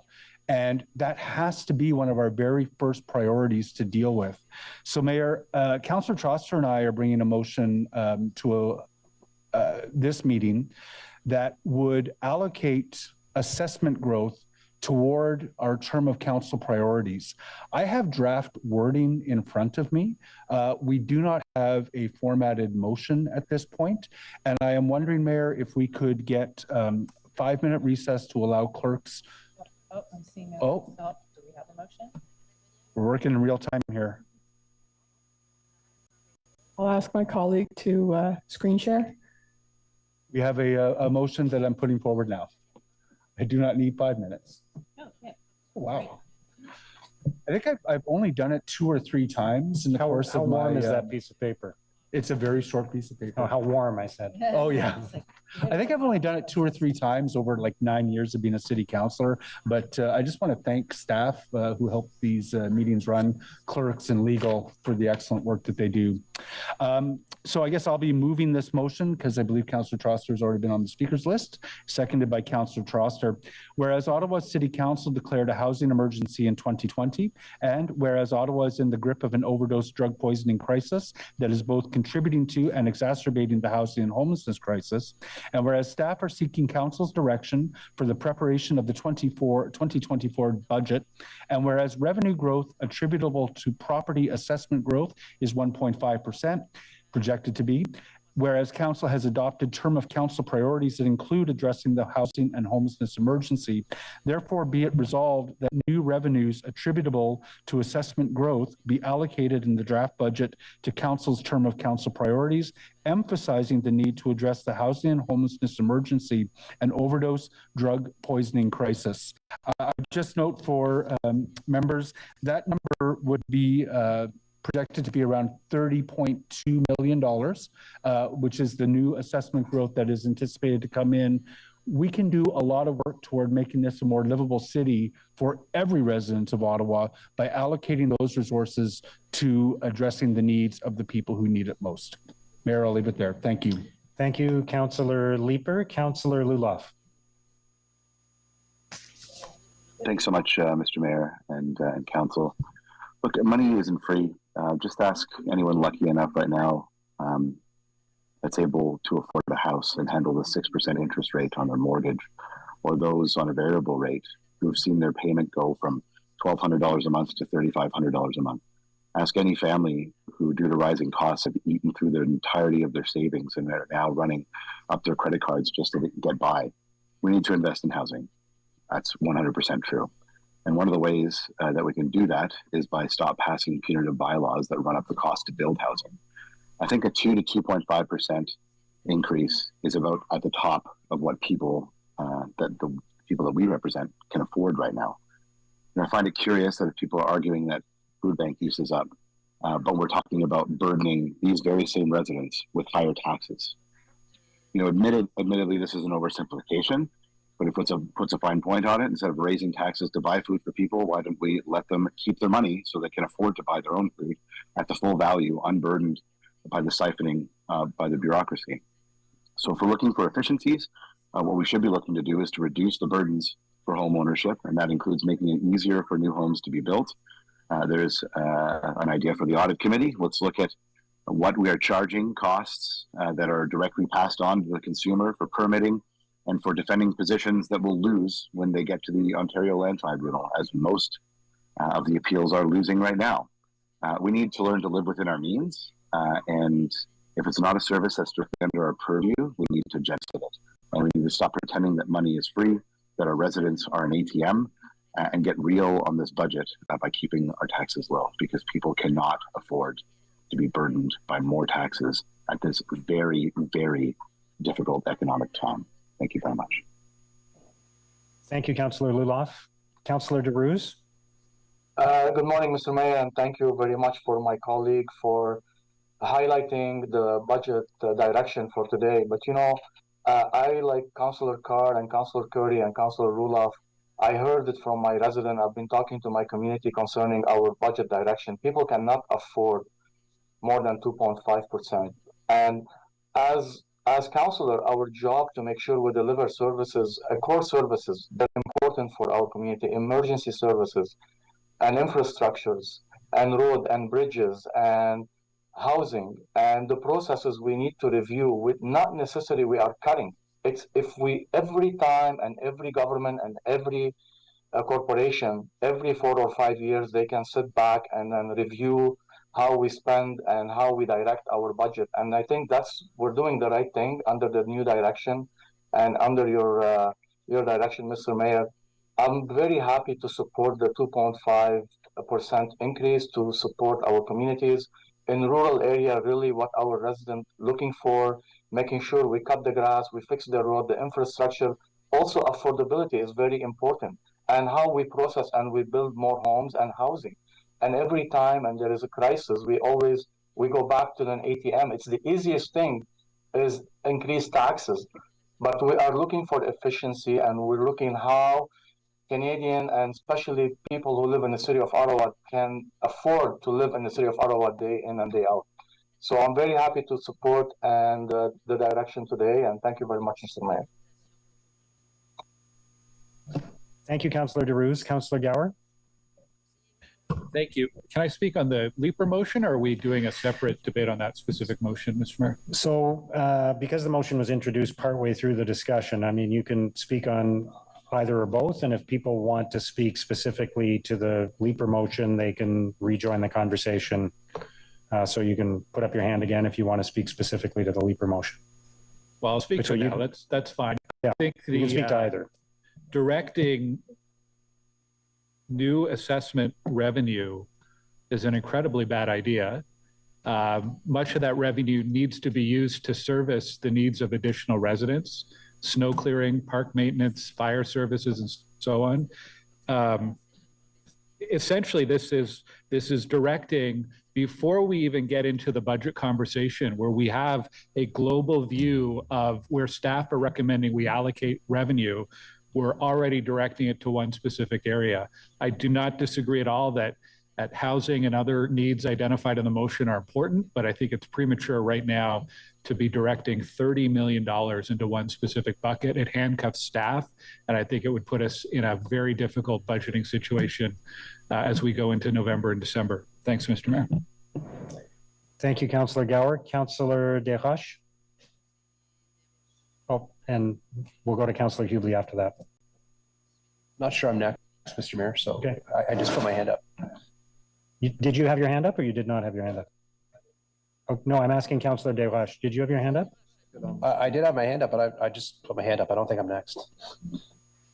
Okay, you're next on my list, but Councillor Hubley put his hand up physically, not on Zoom. So Councillor Hubley, go ahead. Thank you. Yeah, there's technical difficulties with this laptop. I guess, again, this council meeting I can't get on.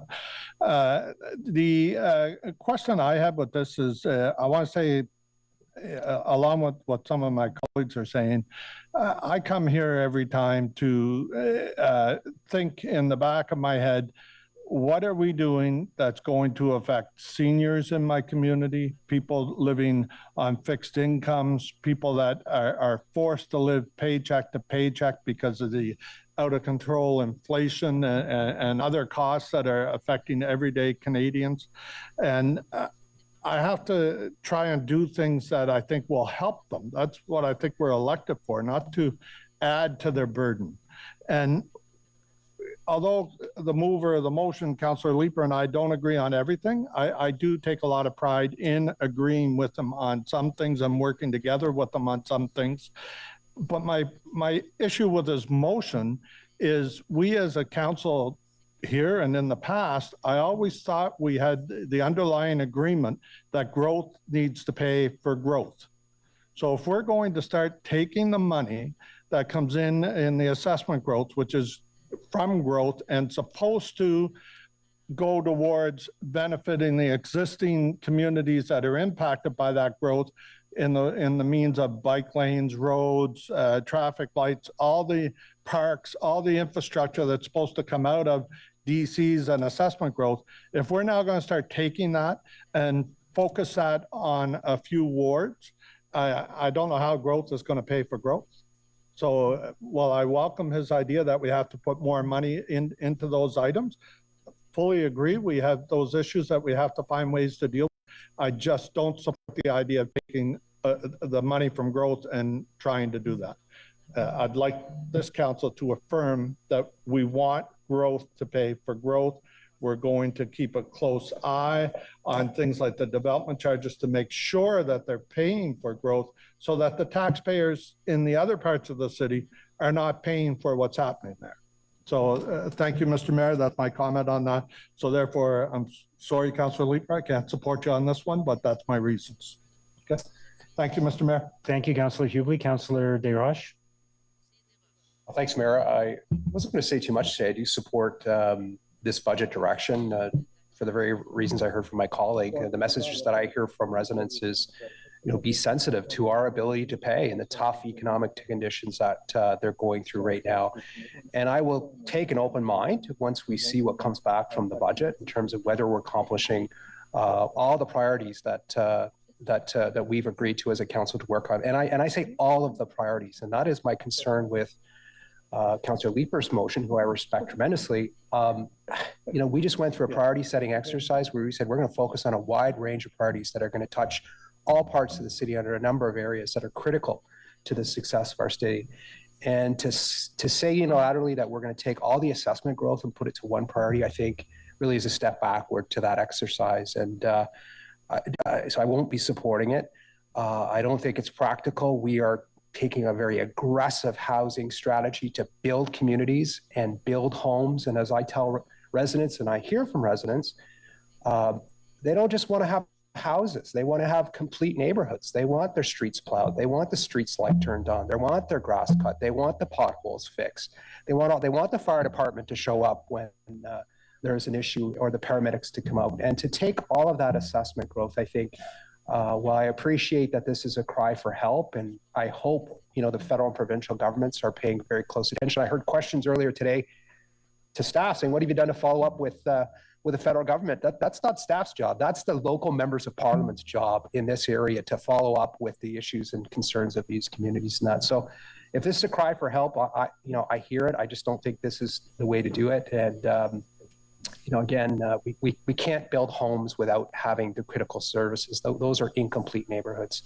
So I'll be voting against that, but supporting the report overall. Thank you, Mr. Mayor. Thank you, Councillor Desroches. And just to be clear, I think we're now speaking to Councillor Leeper's motion. So I'm assuming everybody who wanted to speak to the budget direction has spoken. So if you're putting your hand up now, it's to speak to Councillor Leeper's motion.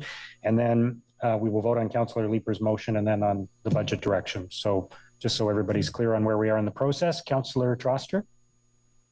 Thank you so much, Mayor. Let's be realistic. Growth is not paying for growth right now. Residents who live in the core are subsidizing sprawl to the tune of roughly $500 a year. So the other thing I think that's really important is, homelessness might be concentrated in the downtown core, but these are folks from every corner of the city who come to Somerset Ward or to Rideau Vanier to access services, because right now we don't have services available in all 24 wards. And when I think of the seniors who are struggling in my community, we have the highest rate of poverty among seniors in Somerset Ward. I have the most seniors living on fixed income, and they can't afford to eat. And they are upset because there are people experiencing homelessness who are breaking into their building to sleep in the hallways because they have no place to sleep. So the question is, if we're funding growth, who is it at the expense of? Because right now I can tell you it's at the expense of the people who have the least, and it's at the expense of the communities in my neighborhood who are struggling from the impact of the overdose crisis and of homelessness. If we're going to set council priorities, what's the point of sending them if we don't fund them? This is the thing that's incredibly frustrating to me. We are not meeting our own affordable housing targets, not by a mile. And just as Councillor Leeper said, the longer we allow the human suffering and tragedy of homelessness to continue, the more expensive it is for our city, the more expensive it is for police, the more expensive it is for EMS, the more expensive it is for bylaw and property standards.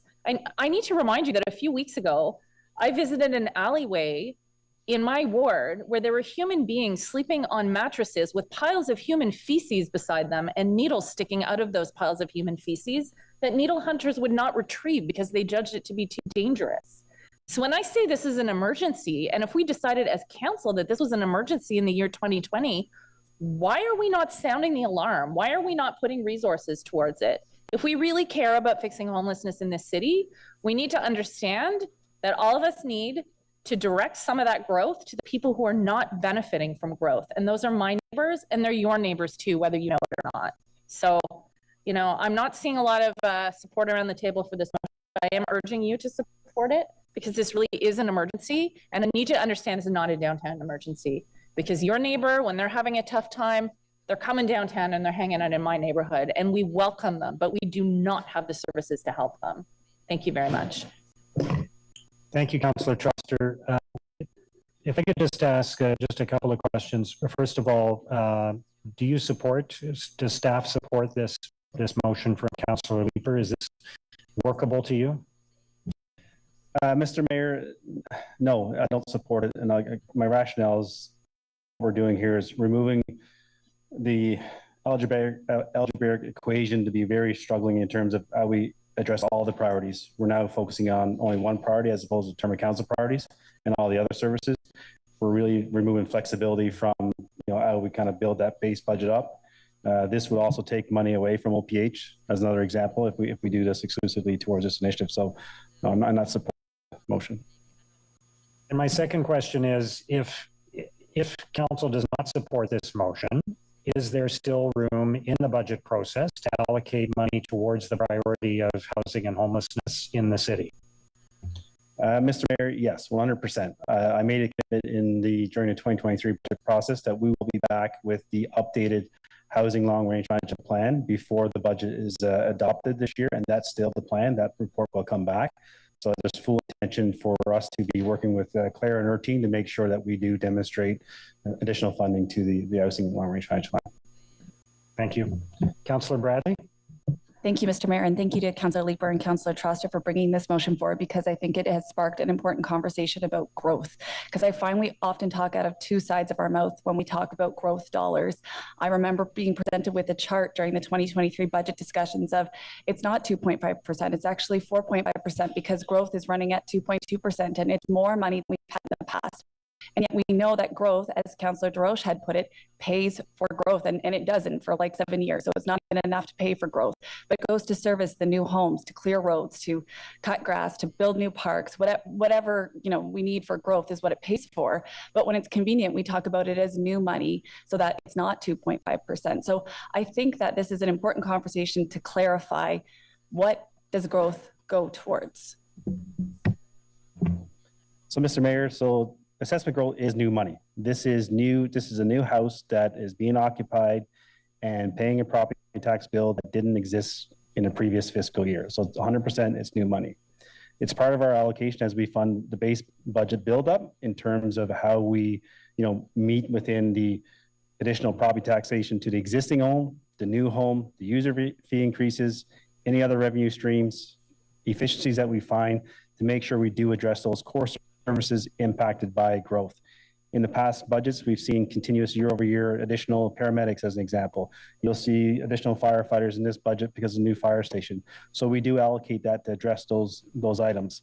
Where it gets into the complexity, as I mentioned before, is when you look at something like Mr. Chenier's portfolio and a programming perspective, as new neighbors come up in a certain area, there's also an aging dynamic where children move out of the system.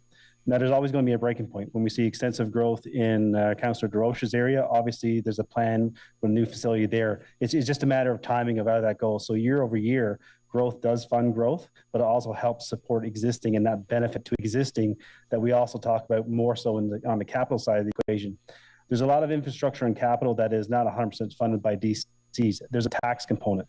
So we fund our capital program through our operating dollars. So again, as we increase in each of the annual budgets in the past few years, we've allocated incremental $1 million per year to the capital contribution.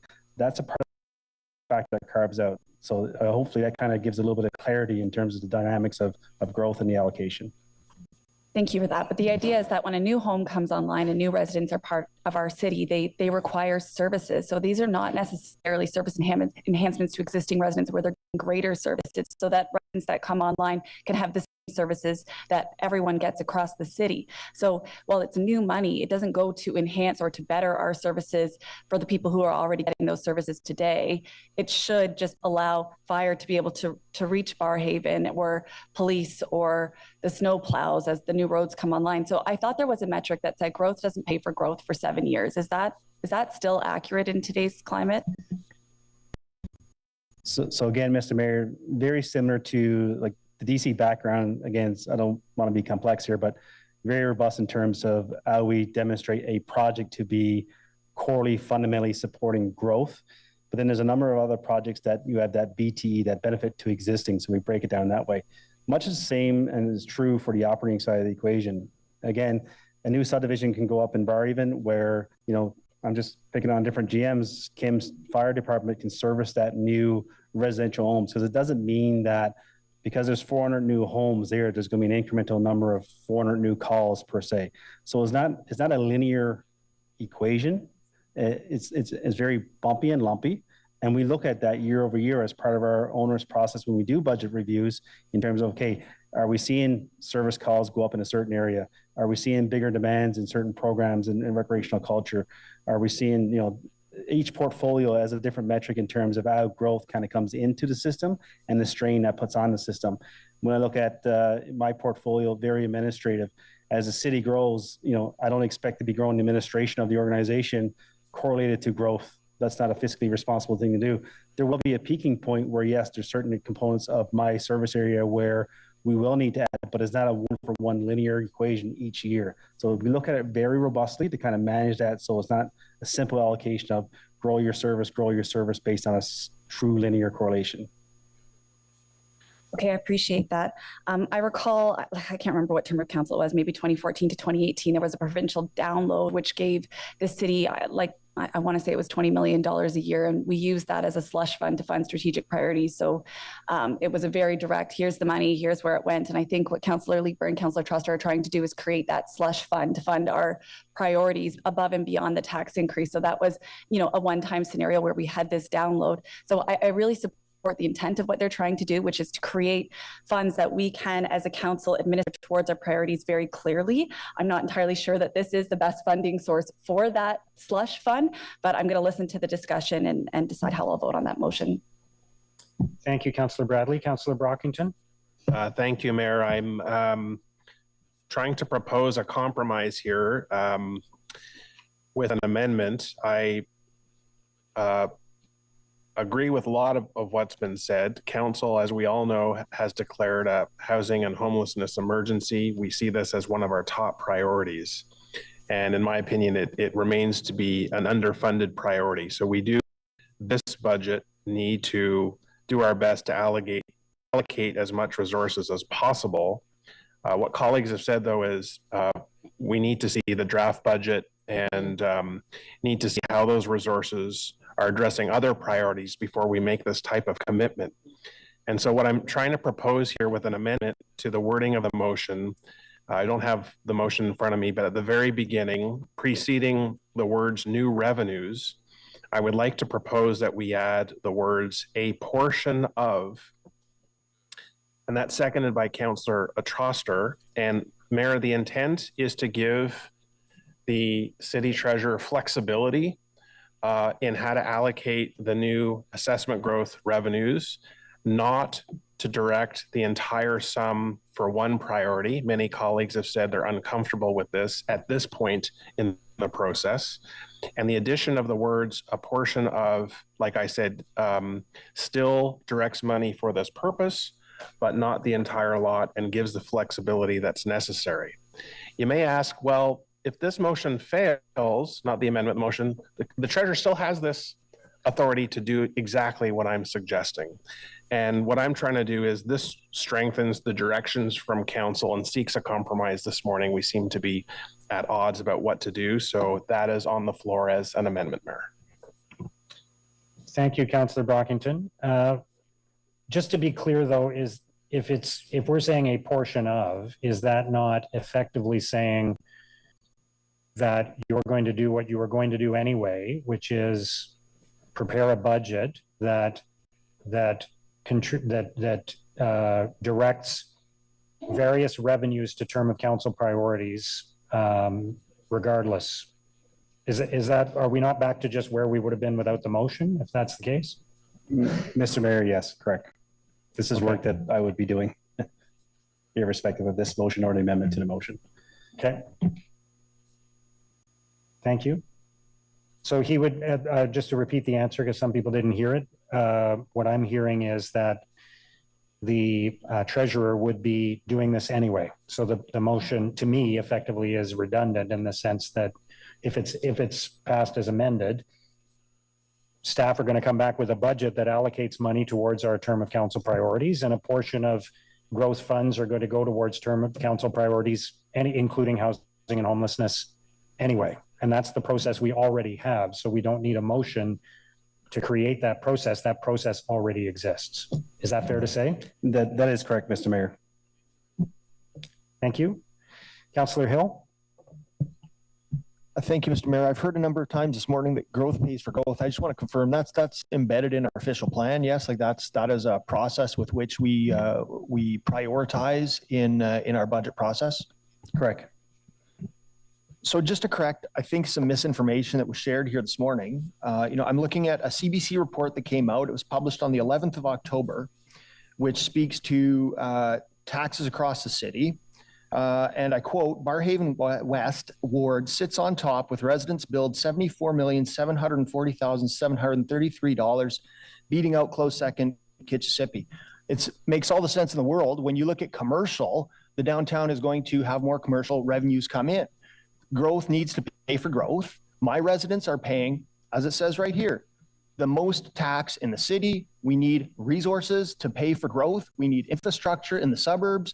We need to invest in that. And that is my priority, Mr. Mayor. And certainly I will be supporting the budget direction as it stands and not the two amendments. Thank you. Thank you, Councillor Hill. Councillor Lowe. Thanks, Mayor. And I repeat I want to repeat some of the words that Councillor Hill has said there without actually repeating them. But when a lot of the provincial changes came out regarding housing and Bill 23 and changes to development charges and all of that, some of the criticisms that were communicated was the fact that we're only looking at housing and not looking at a lot of the wraparound services that people need to ensure they stay in their houses and to ensure that these communities are successful. So I do feel like the proposed motion by Councillor Leeper kind of ties our hands, and he can correct me if I'm wrong, but kind of ties our hands into doing the same thing that has been where either we or people have criticized the province for, is the assessment growth will only go to housing, which means it's not going to go to the transit these people need. It's not going to go to the OPH, I think is one of the other things that were mentioned that these people will need. So, I'm supportive of the budget directions, but I don't think I can support the motion that Councillor Leeper has put forward. Thank you. Thank you, Councillor Lowe. And I just want to clarify before we go any further, I take it that's a friendly amendment since it was, so I don't think we need to vote on the amendment then. We'll just be voting on the motion as amended. Just to be clear, is everybody comfortable with that? Okay. Councillor Carr.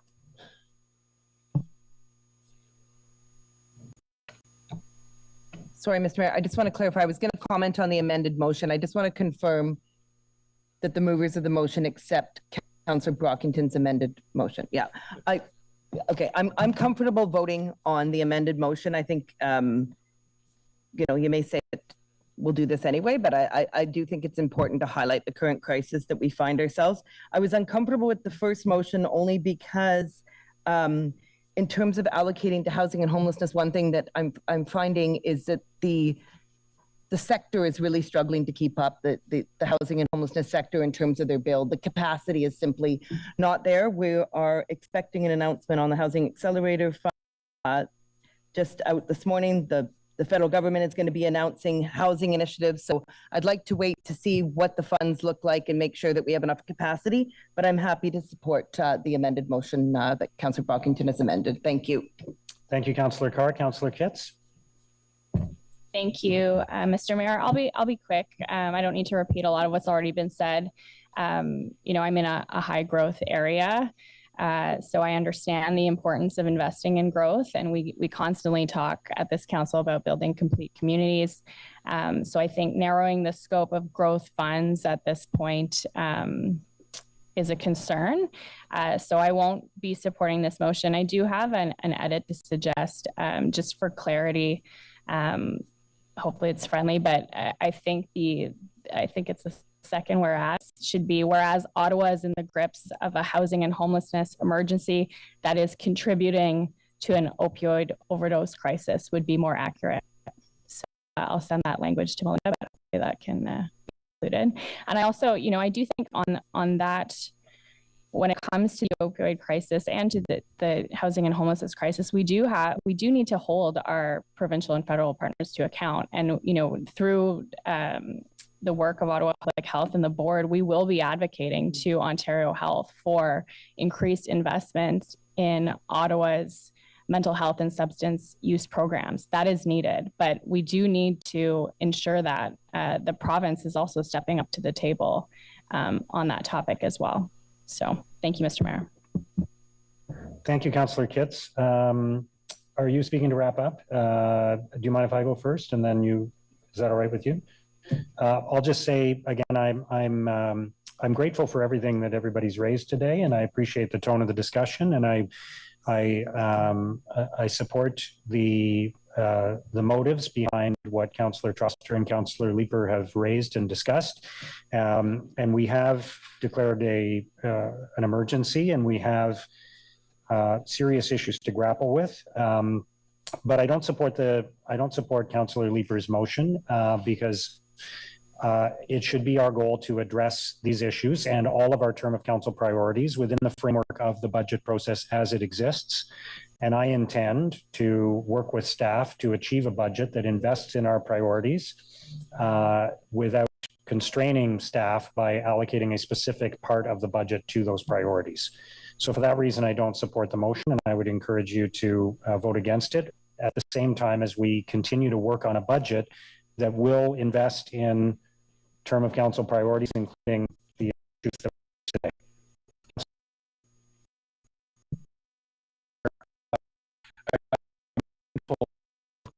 Last assertion that we have to live within our means.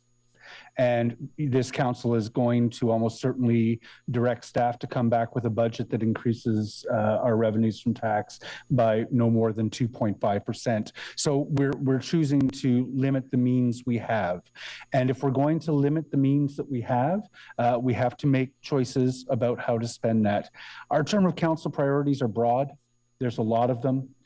We cannot, with the limited means that we are choosing to give ourselves to work with, be all things to all people. We have to make hard choices. And what I'm asking council colleagues to do is make those choices in favor of those who are most vulnerable, who are suffering on our streets, and who need this help. I don't like going back to my residents and saying with a 2.5% budget, I'm sorry, we can't, in a choice between helping our most vulnerable or repairing a few more bricks on the sidewalk, we're going to do a little bit of each. I think my residents are going to understand that the choice we have to make is in favor of helping our most vulnerable residents. And that's the best long-term and midterm approach. As housing and homelessness creates more and more of a crisis in our city, it is going to divert more and more of the resources as a city that we are counting on to deliver on our other term of council priorities. We're in an emergency. We have to live within our means. And what I believe is that means we have to make immediate investments in the emergencies we face before we can turn to the other priorities. Mayor, thank you. Thank you, Councillor Leeper. So let's have a recorded vote on Councillor Leeper's motion as amended. I believe there are two amendments then, just to be clear. Sorry, I can't hear you, Councillor Menard.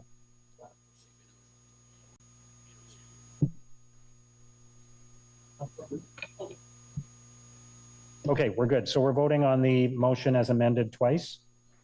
Go ahead, please. Councillor Tierney. No. Councillor Durush. No. Councillor Lowe. No. Councillor Troster. Yes. Councillor Dudas. No. Councillor Devine. Yes. Councillor Bradley. Yes. Councillor King. Yes. Councillor Gower. No. Councillor Brown. No. Councillor Hubley. No. Councillor Hill. No. Councillor Brockington. Yes. Councillor Kelly. No. Councillor Carr. Yes. Councillor Kitts. No. Councillor Plant. Oui. Councillor Leeper. We. Councillor Lutloff. No. Councillor DeRuse. No. Councillor Curry. No. Councillor Kavanaugh. Yes. Councillor Menard. Yes. Councillor Johnson. Mayor Sutcliffe. 10 yeas, 14 nays. Thank you. And now let's move to a recorded vote on item 14.2, the proposed 2024 budget. Councillor Tierney. Yes. Councillor Durush. Wait. Councillor Lowe. Yes. Councillor Troster. No. Councillor Dudas. Yes. Councillor Devine. No. Councillor Bradley. No. Councillor King. No. Councillor Gower. Yes. Councillor Brown. Yes. Was that a yes? Yes. Councillor Hughley, Yes. Councillor Hill, Yes. Councillor Brockington, Yes. Councillor Kelly, Yes. Councillor Carr, Yes. Councillor Kitts, Yes. Councillor Plante, Oui. Councillor Leeper, No. Councillor Lulaf, Yes. Councillor DeRuse, We. Councillor Curry, Yes. Councillor Kavanagh, No. Councillor Menard, No. Councillor Johnson, No.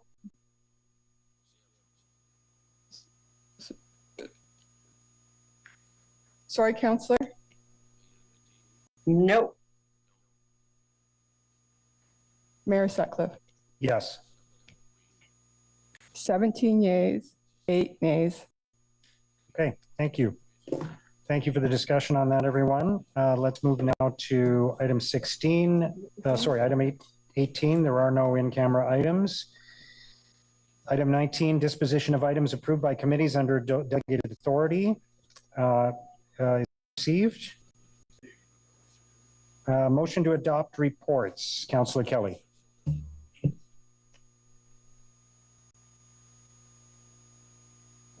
That the Agriculture and Rural Affairs Committee Report 6, the Finance and Corporate Service Committee Report 7, the Planning and Housing Committee Report 14, the Transportation Committee Report 7, and the report from the City Clerk entitled Summary of Oral and Written Public Submissions for Items Subject to the Planning Act Explanation Requirements at the City Council meeting of August 23rd, 2023 be received and adopted as amended. Is that carried? Thank you. Motions of which notice has previously been given. A motion from Councillor Carr on public disclosure of travel. Councillor Carr, did you want to speak to that? I'm wondering if we could get it up on the screen, if that's possible.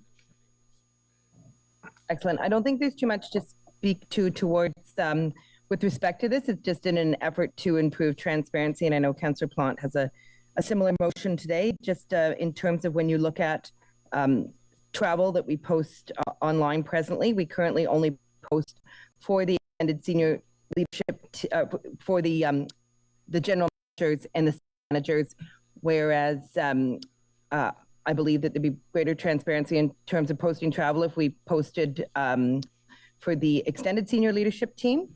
The City of Toronto does this, and it's done lots of other jurisdictions. So I'll just read the therefore be it resolved clause. Therefore be it resolved that effective January 1st, 2024, all business related travel for the city's extended senior leadership team be disclosed on ottawa.ca on a quarterly basis.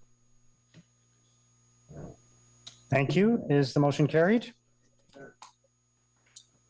Next, we have a motion from Conseillère Plante on the Franco-Ontarian flag. Yeah. Conseillère Plante? Yep, thank you. I will read the therefore. Merci beaucoup. Je vais lire l'attendu. Declare that the flagpole at Carré de la Francophonie de Vanier be recognized as the very first official flagpole to be exclusively and permanently fly the Franco-Ontarian flag on Montreal Road in the heart of Vanier. Merci. Merci. Is the motion carried? We have a motion again from Conseillère Plante on children and youth implications. Go ahead. I have a couple motions. I'll read the therefore be it resolved. City Council directs staff to bring forward for Council's consideration as part of the 2022-2026 midterm governance review process a proposal for a children and youth implication section to be included in standard council and committee report template. Thank you. Councillor Devine. Thank you, Mayor.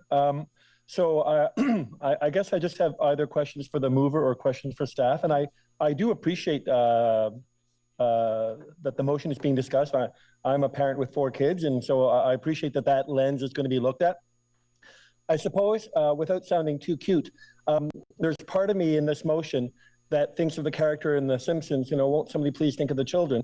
And whereas I can anticipate the advantages of this motion, I'm also thinking of several development processes I've been through, my ward and elsewhere, where somebody who just doesn't want the development there is going to raise the issue of, oh, but the children. So I suppose my question to staff is, what would be the benefit I just want to understand some of the benefits of adding this consideration. Does it give you anything that you don't already have? And so I'm not sure which staff to ask this to. I guess this is all staff. Anyone? I'll let Claire go first, and then I can go, if that's okay. You're going for your button. Thank you for that question. Through you, Mr. Mayor. Currently, when in our department we're contemplating reports, we contemplate the impact on all of the population, and we in particular have a commitment to equity. So gender equity and equity of all persons, and youth is part of that, children is part of that. So to a certain extent, you're saying that these considerations are already reflected in the way that we report? To clarify, we would consider children as part of our regular considerations, yes. Okay. And then in consideration of this motion, is staff aware, or has staff considered any ways in which the reporting on this, and of course, I understand that this is different. This would be staff reporting on a consideration as opposed to members of the public bringing an issue to a debate. But just to allay any fears I might have about how the policy might might weaponize some arguments that I'm wary of, are there any ways in which you can foresee that this reporting on a child and youth specific report might possibly derail important policies?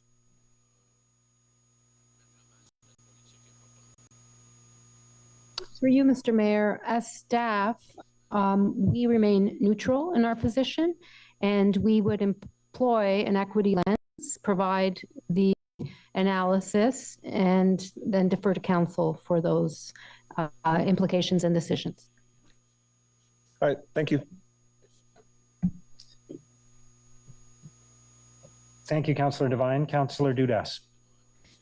Councillor Devine actually was leading into some of my questions. I was just trying to understand, will this impact our staff in terms of the work that they do? Is this going to add a lot of extra additional implications for our resources? There's a lot of work that goes into these reports, and I'm just trying to understand, if you're doing it already, then I'm fine with it. If not, what will that mean in terms of developing these reports? Mr. Mayor, if I will, if it's okay, I think what this motion does is basically put it there for us to go away and do that work and evaluate as part of the term and council governance review that comes up in the midterm. So I think we can do that work. I have no issue in doing that. I don't want to speak for my colleagues, but I think that's the work that we can do, and in coordination with the clerk's office, do that work. So I think the motion as it is today is for us to do that work and do that review as we go through that midterm governance review process. So I don't see it impacting any report today. That work we'll do in the next, coming months, if you will. Okay. Thank you very much. Okay, but to be clear, this kind of lens is already applied to the work that we do, is it not? Yeah, Mr. Mayor, I think I would agree with Claire as part of that equity diversity lens that we have in terms of how we do it. Yes. Okay, thank you. Councillor Bradley? Thank you, Mr. Mayor, and thank you to the mover of this motion. My question is a little bit more general. So we already have quite a few lenses that we apply to our report, so accessibility, climate, Indigenous, gender, and equity implications. And I'm just wondering if there's any one department that actually tracks what has changed in our policies, our services, our programs as a result of these lenses, because we put them in the reports to and I'm not always sure, because often we see no considerations, if they're having an impact. And maybe this is something that we can refer to governance to look at, but I'm just wondering, how do we know that the lenses that are being applied are actually producing meaningful changes to our policies, programs, and services?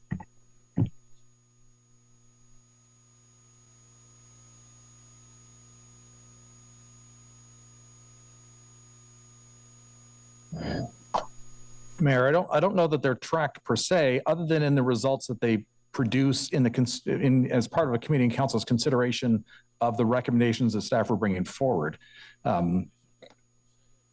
Obviously there are processes in place. My colleague, the Auditor General, those are maybe some of the considerations as part of a review. I believe they're tracked in that way, but the effect and the importance of those is that they're informing committee and council as part of deliberations in terms of the decisions that council and committee are taking. I appreciate that. I had done some liaison, and we had traveled, and, you know, there are a lot of services that we have different impacts on different genders. And so, for example, snow clearing was one, and perhaps, you know, traditionally speaking, women might be pushing strollers more, and so perhaps like prioritizing spots might be something that we don't necessarily think of from a gender perspective. And I don't know if, you know, I'd have to do a deeper dive, so I'm coming at this a little bit blind, but if we see when we update our maintenance quality standards, if we see that there was a gender consideration there. So I would be interested in some sort of audit, not necessarily auditor, but an audit on whether or not the lenses that we have applied have been effective. You know, because if we're going to add more, I just want to make sure what we have is currently effective. So I'm going to leave that there because I don't expect you to have answers on that today. I see the city manager wants to comment though.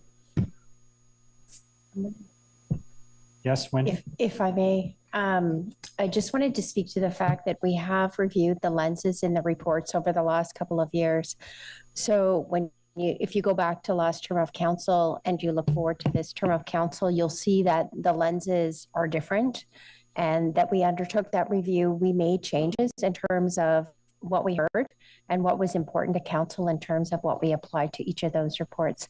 As my colleague, Mr. White, spoke to, in terms of the applications of these, we speak to them in each of the reports as to what the impact will be, whether it be positive, negative, or neutral in terms of what we're pouring forward to council, just so they understand what those considerations are as we make decisions or make recommendations. I appreciate that. I guess my understanding of the lens was not necessarily whether that service or change or report had an impact on that group, but whether or not that the considerations of that group had impacted the policy or report or considerations of the recommendations in that report. So like I said, I'll leave it there because I'd like to dive into that one a bit more, and I will support the motion that Councillor Plante is moving. But perhaps there's an opportunity at governance to sort of look at whether those lenses are actually effective in making changes in the work that we do. Thank you, Councillor Bradley. Councillor Lowe?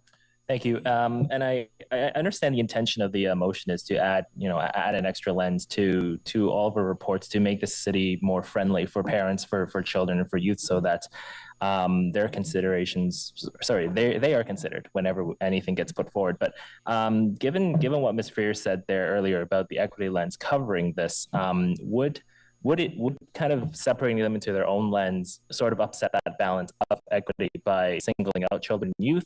Do you foresee somebody asking for a seniors lens in the future based on this, or different age groups outside of that equity lens? For you, Mr. Mayor, I'll defer to the comment of my colleague. I think it is best to defer the review of this to the governance review process, if that's the will of council. We can then conduct that analysis at that time. Great, thank you. Thank you, Councillor Lowe. Councillor Troster? Hi, thank you very much. I think I understand the intent, Councillor Plante, of what you're trying to do. My understanding is that those considerations were related to specific equity-seeking groups, and I'm not sure that children as a whole constitute an equity-seeking group. And I am concerned about some of the dog whistles we're seeing around children's, think of the family, think of the children. There's a lot of right-wing rhetoric around that. I worry that we'll end up with a lot of competing priorities. I mean, you could argue that construction is bad because the noise is harmful for children. And there were situations where it absolutely was. We do need more regulation around construction sites that are close to schools. But I'm concerned that this is too broad of a category to be considered an equity-seeking group and could lead to a lot of other challenges. So if somebody would like to defer this to governance review, I think that actually makes a lot of sense. Thank you. Oh, it is deferred. Oh. Well, it's not deferred. It's proposing that this be considered as part of the in that governance case, review process. I apologize for misunderstanding. So yeah, I mean, I think it's perfectly fine to take a look at it as part of governance review. I'm very torn on this one, but I'm open to the idea. It's just not something I'd be prepared to support at this very moment. Okay, thank you, Councillor Choster. I'm also torn on this, frankly, because I feel like this is work that staff are doing already and that it implies that they're not. And I think there are a number of different lenses that we have to apply to the decisions we make. So I still feel conflicted about whether this is necessary or not, frankly. But anyway, Conseiller Plante.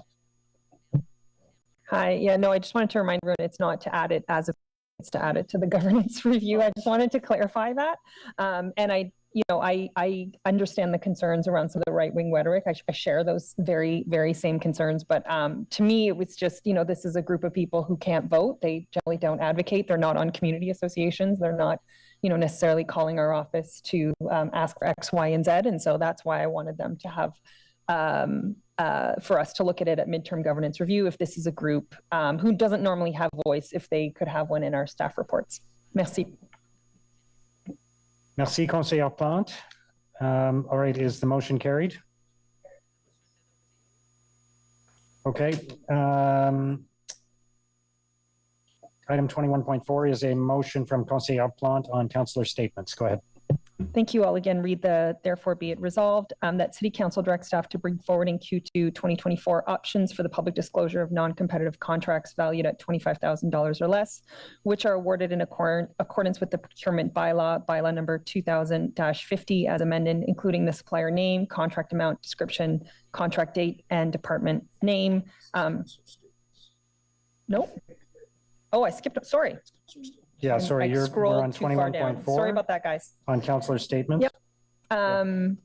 Therefore, be it resolved that City Council direct the City Clerk to undertake a jurisdictional scan on the practices of councillor statements, consult with members of council, and report back on findings of any associated recommendations as part of the 2022-2026 midterm government review process. Again, this is for midterm governance. It isn't to be completely decided today. Merci. Merci. Is the motion carried? Okay. Dissent from Councillor Devine and Councillor Leeper. Okay.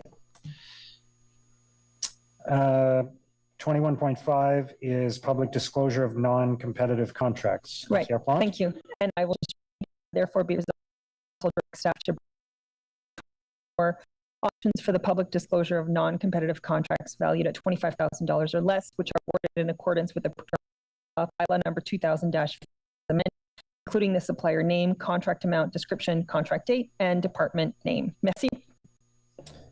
Merci. Is the motion carried? Okay, motions requiring suspension of the rules of procedure. There's a motion, Councillor King on 240 Westland. Thank you, Your Worship. Whereas the on the parcel of land known as 240 Pressland Road is owned by Centertown Citizens Ottawa Corporation, and whereas the building is currently vacant following a fire on February 21st, 2023, and whereas the project engineer has identified the building as being uninhabitable, a risk to adjacent structures and the public, and whereas temporary support of the structure and rehabilitation feasibility are not an effective use of funding intended for affordable housing, and whereas the project engineer has recommended immediate demolition, and whereas the normal approval process under demolition control could take some time, and whereas given the unique circumstances, waiving demolition control will permit the site to be made safe for the public and allow the owner to focus on plans for redeveloping the site. Therefore, be it resolved that council waive demolition control approval and allow the owners to proceed directly to seeking a demolition permit for the building on 240 Pressland Road. Thank you, Councillor King. Is the motion carried? Next is a motion from Councillor Leeper on demolition control for 115 Spencer Street on suspension of the rules. Is that carried? Councillor Leeper. Thank you very much, Mayor. This is one of two residential parcels that we purchased an award to turn into parks. And I'm looking for a waiver on demolition control. I'll just skip straight to the bottom. Therefore, be it resolved that council waive demolition control approval to allow the city to proceed directly to seeking a demolition permit for the building on 115 Spencer Street. Thank you, Councillor Leeper. Is the motion carried? Next is a motion from Councillor Luloff on Orleans Rib Fest and Poutine Fest. Not just Rib Fest, but Rib Fest and Poutine Fest. On suspension, is that carried? Luloff? It's a 2-for-1 special. You should be coming out, everyone. That the rules of procedure be suspended to consider the following motion as the event will occur prior to the next council meeting on Wednesday, September 27th. We can just go to the therefore be it resolved. I think that everybody knows what a road closure motion looks like. Therefore, be it resolved, the council approved the road closure for Centrum Boulevard from Breezebois Crescent to Stone Drive from 9 a.m. on Thursday, September 14th, 2023 to 12 p.m. noon on Monday, September 18th, 2023 for the Orleans Rib Fest and Poutine Fest, providing it meets the requirements of the Special Events Advisory Team. Thanks. Thank you, Councillor Luloff. Is the motion carried? Thank you. I believe that's all the motions requiring suspension of the rules of procedure. Notices of motion for consideration at a subsequent meeting from Councillor Kitts. Councillor Kitts. Thank you, Mr. Mayor. I'll read it out. Whereas prior to being repealed by Bill 68, Modernizing Ontario's Municipal Legislation Act 2017, Section 386 of the Municipal Act 2001 allowed for a municipality to retain surplus proceeds from tax sales with their jurisdiction. And whereas the City of Ottawa's most recent tax sale resulted in a surplus of $1.7 million that was remitted to the provincial courts. And whereas the current tax sale process puts a burden on the municipality in terms of time and money spent to facilitate the process for the sole benefit of the Crown in right of Ontario. And whereas the City of Ottawa supports calls from Ontario municipalities, such as the town of Petrolia, the town of Essex, the township of Parry Sound, and others in requesting the reinstatement of previous legislation that permitted municipalities to apply for and retain surplus proceeds from tax sales in their jurisdictions. Therefore, be it resolved that the City Council requests that the provincial government reverse the decision made by the previous government and reinstate the legislation that permitted municipalities to apply for and retain surplus proceeds from tax sale in their jurisdictions. Thank you. Thank you, Councillor Kitts. Next is a motion from Councillor Brown. Councillor Brown. Thank you very much, Mr. Mayor. This is in regards to an extension of a tenant concurrence for 5440 Fernbank Road.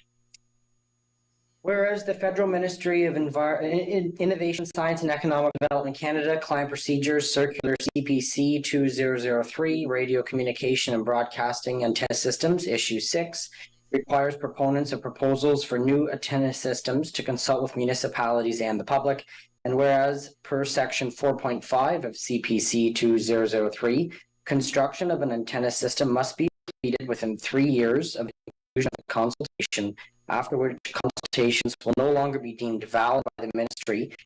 In cases where a proponent secures the agreement of the relevant land use authority to an extension for a specified time period in writing, and whereas staff provided these to the council-approved municipal concurrence and public consultation process for antenna systems for 5440 Fernbank Road on the 14th of July 2020. Whereas the 3-year period has expired, the city's process does not allow staff's delegated authority to extend municipal concurrence. And whereas the 2019 application for 5440 Fernbank Road remains unchanged, and whereas the proposed antenna is an opportunity to improve service for hundreds of cellular telephone users in the area, therefore be it resolved that the municipal concurrence for the proposed antenna system at 5440 Fernbank Road be extended by 24 months, lapsing on the 14th of July, 2025. Thank you, Councillor Brown. Next, we have a notice of motion from Councillor King. Thank you, Your Worship. Whereas the Crichton Community Council is a community association in New Edinburgh that provides community programming activities at Edinburgh Park Fieldhouse, and whereas back in 2000, City Council has approved a capital allocation of $250,000 to the CCC for the expansion and enhancement of recreation and cultural infrastructure in New Edinburgh.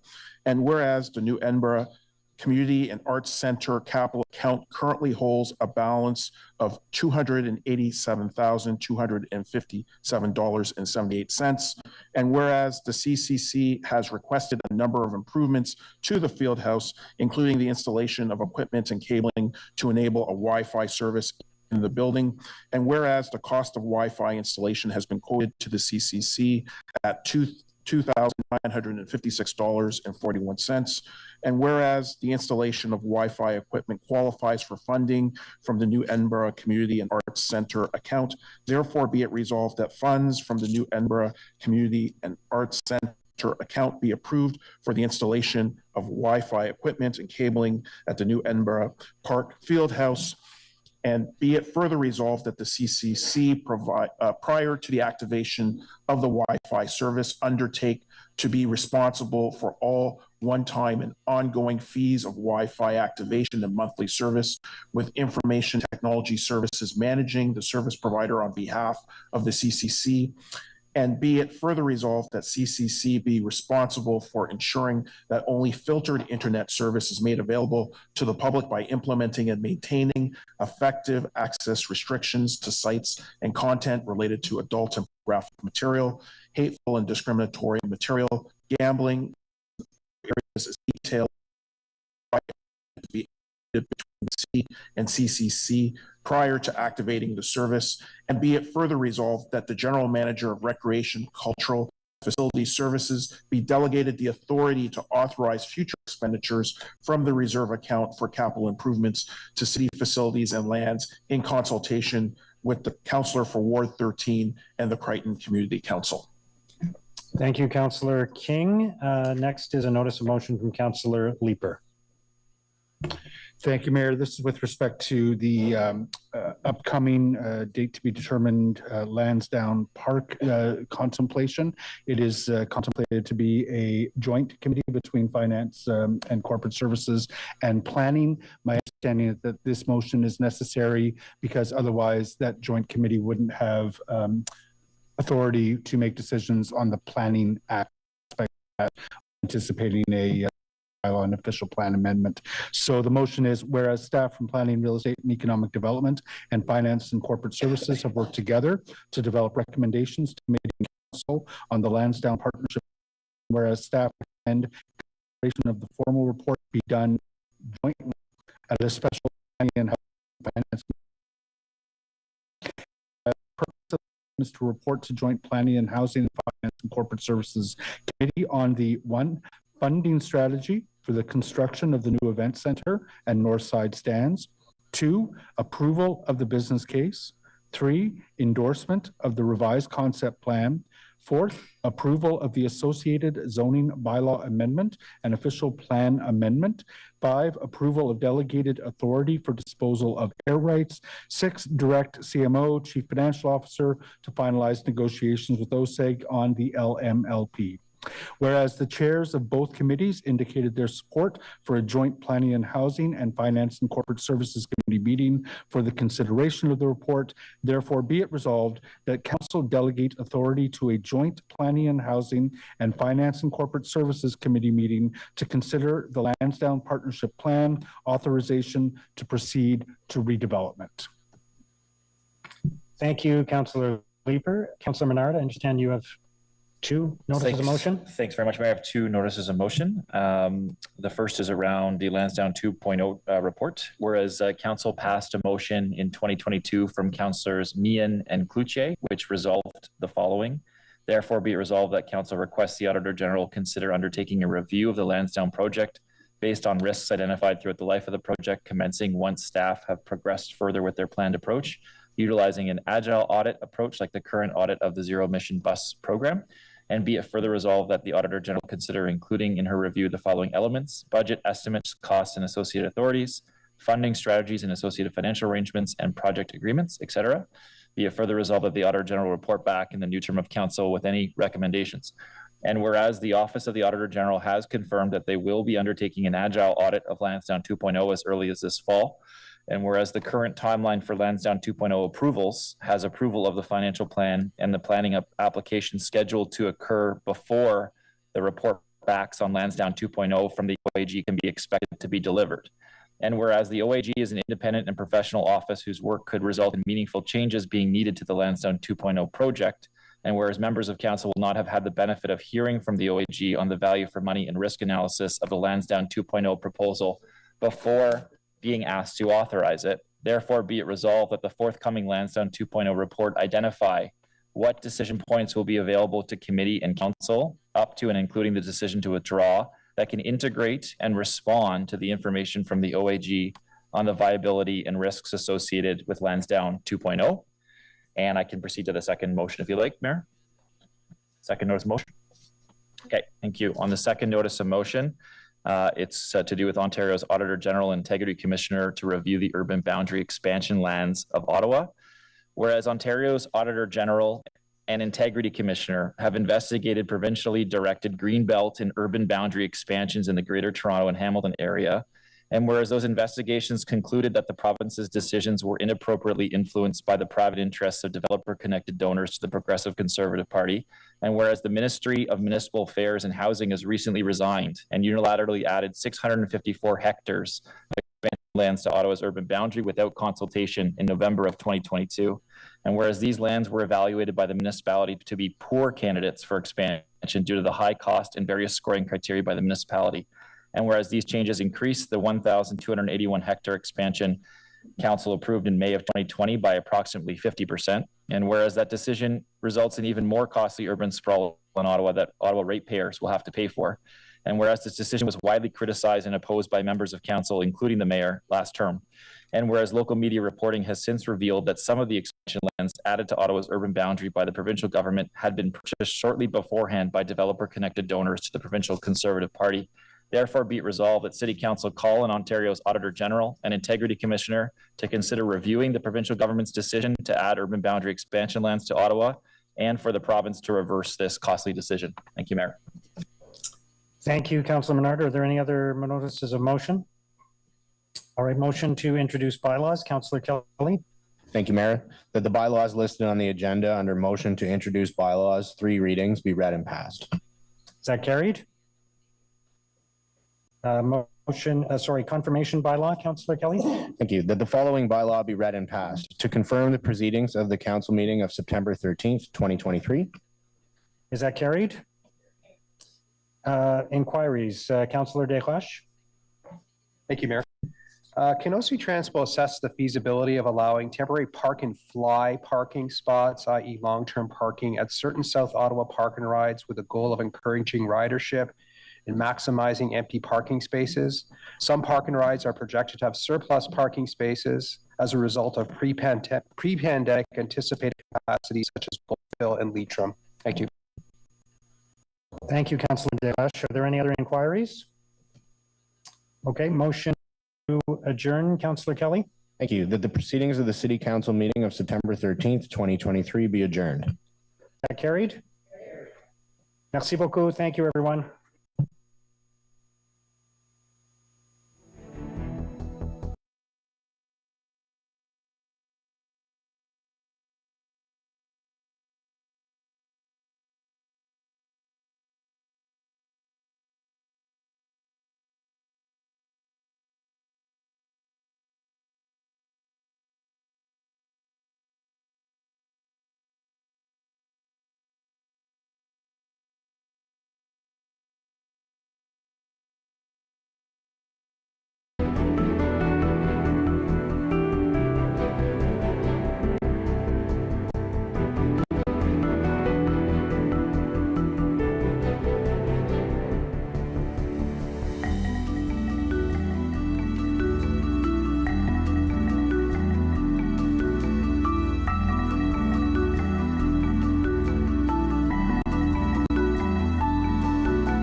In fact, Eric's body laid in rest right here, in the sacred space, while we greeted over 4,000 people over 2 days and 8 hours of wake.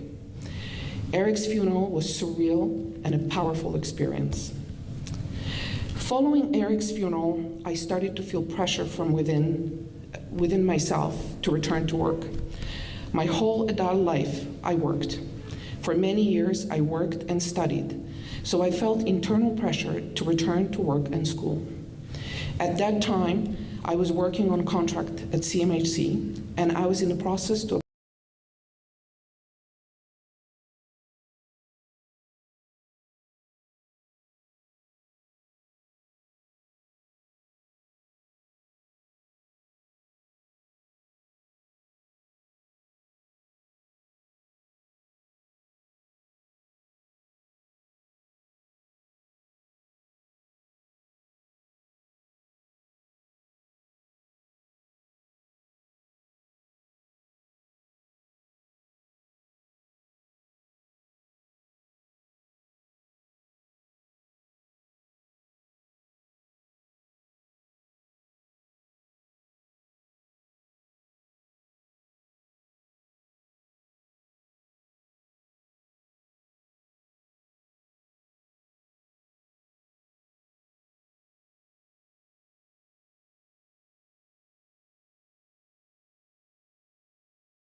Good afternoon. Bonjour à tous. My name is Kendra Titley and I will be your moderator. Je m'appelle Kendra Titley et je serai l'animatrice de ce point de presse. I will now invite each agency in reverse alphabetical order to ask their questions. You may ask one question with a follow-up. Par ordre alphabétique inverse, j'invite maintenant chaque organisme à poser une question et une question de suivi. When asking your questions, please identify who your question is directed to, and if you are in council chambers, please use the microphone. Lorsque vous posez vos questions, veuillez indiquer à qui s'adresse votre question, et si vous êtes dans la salle du conseil, veuillez le faire au micro. We'll now start with, nous allons commencer par Frédéric Papin à Radio-Canada. Frédéric Papin at Radio-Canada. Good day. A question for you, Mr. Mayor. On the 10th anniversary of the tragic accident at Fallowfield.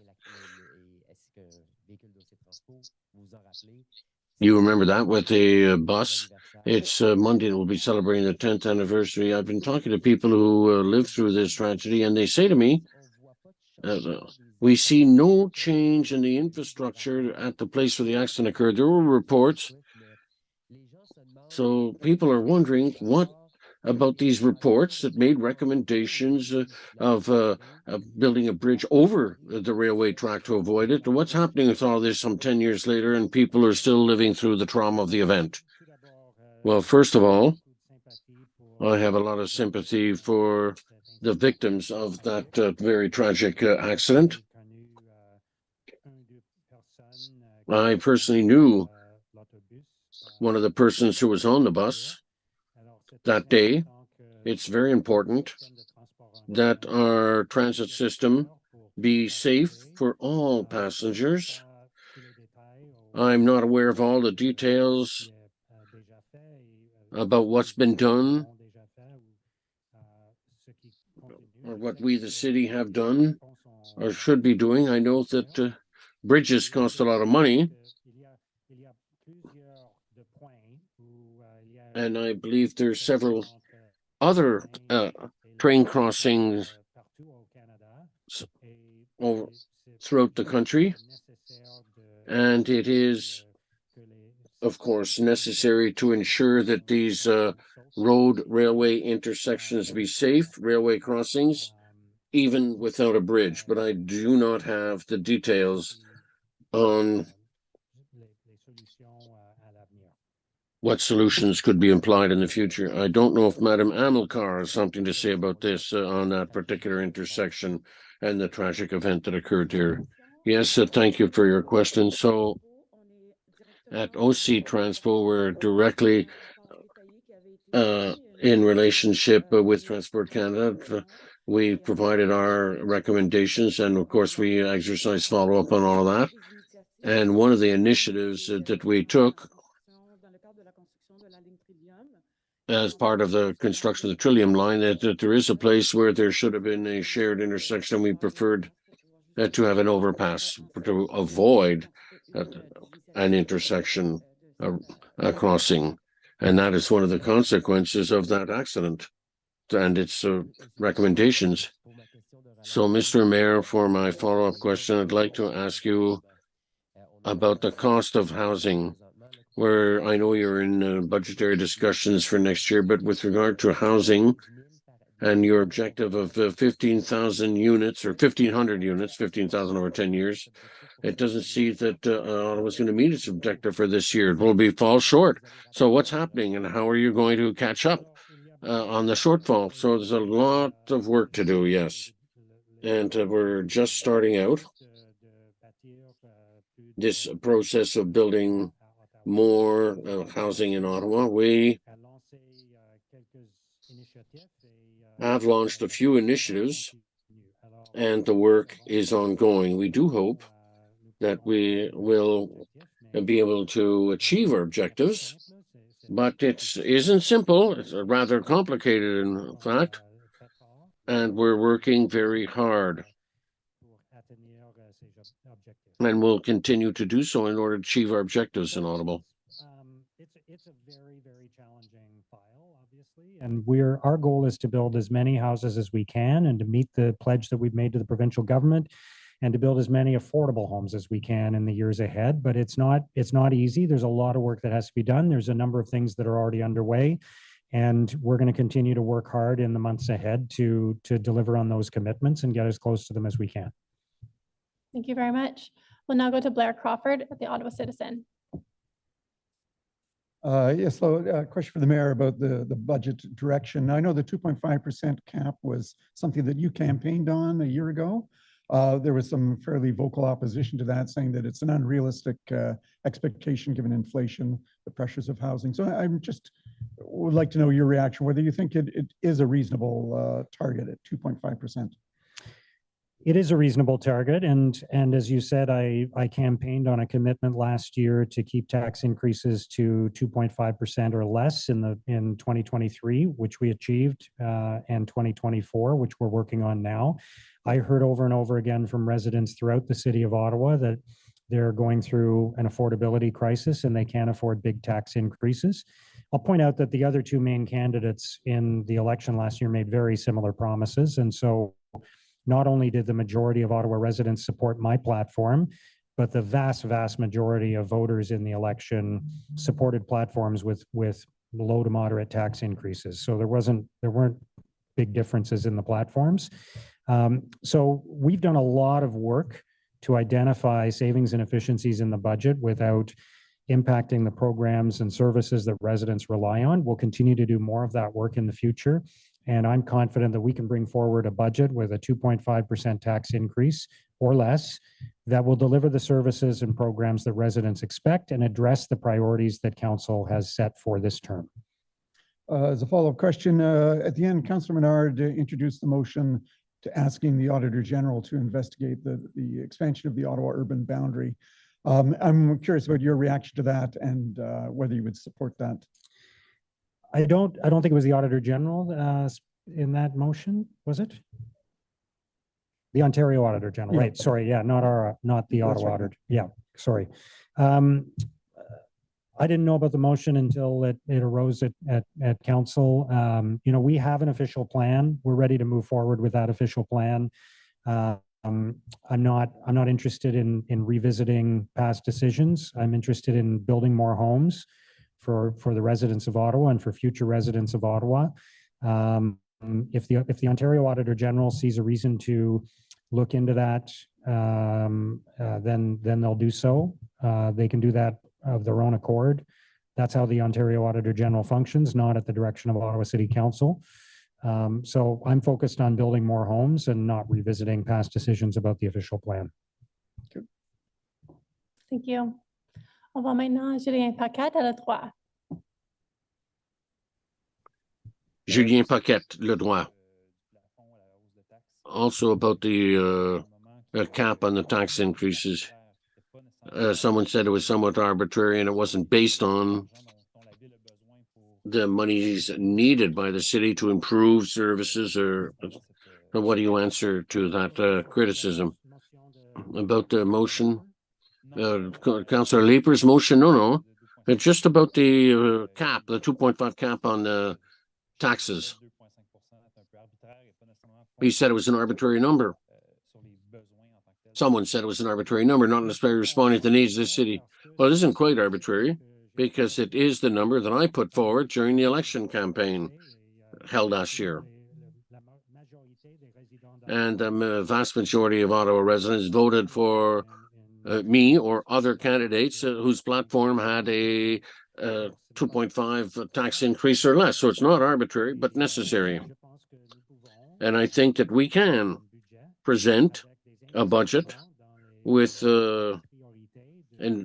investments in the council's priorities, which are those of the City of Ottawa citizens, with a tax increase limited to 2.5%. Considering that the first 2 quarters of the year seem to be leading us to a deficit of some $5.9 million. Will the 2.5% not be a little bit tight? I don't think so. I often spoke with the personnel, city staff, and we are confident that we will be able to present a budget with a 2.5% tax increase without cutting services or programs offered to residents, and yet investing in our priorities. Thank you. Thank you. That's Leah Locke, CTV. Maybe this is a question for Mr. Rogers. We know that OC Transpo is facing a deficit of 35 million in 2024, but what is the entire gap for the city of Ottawa in 2024 that we would be looking at right now with the 2.5? Thank you for the question. So what we've articulated in the directions report is a current, 35 million is based on current ridership projections.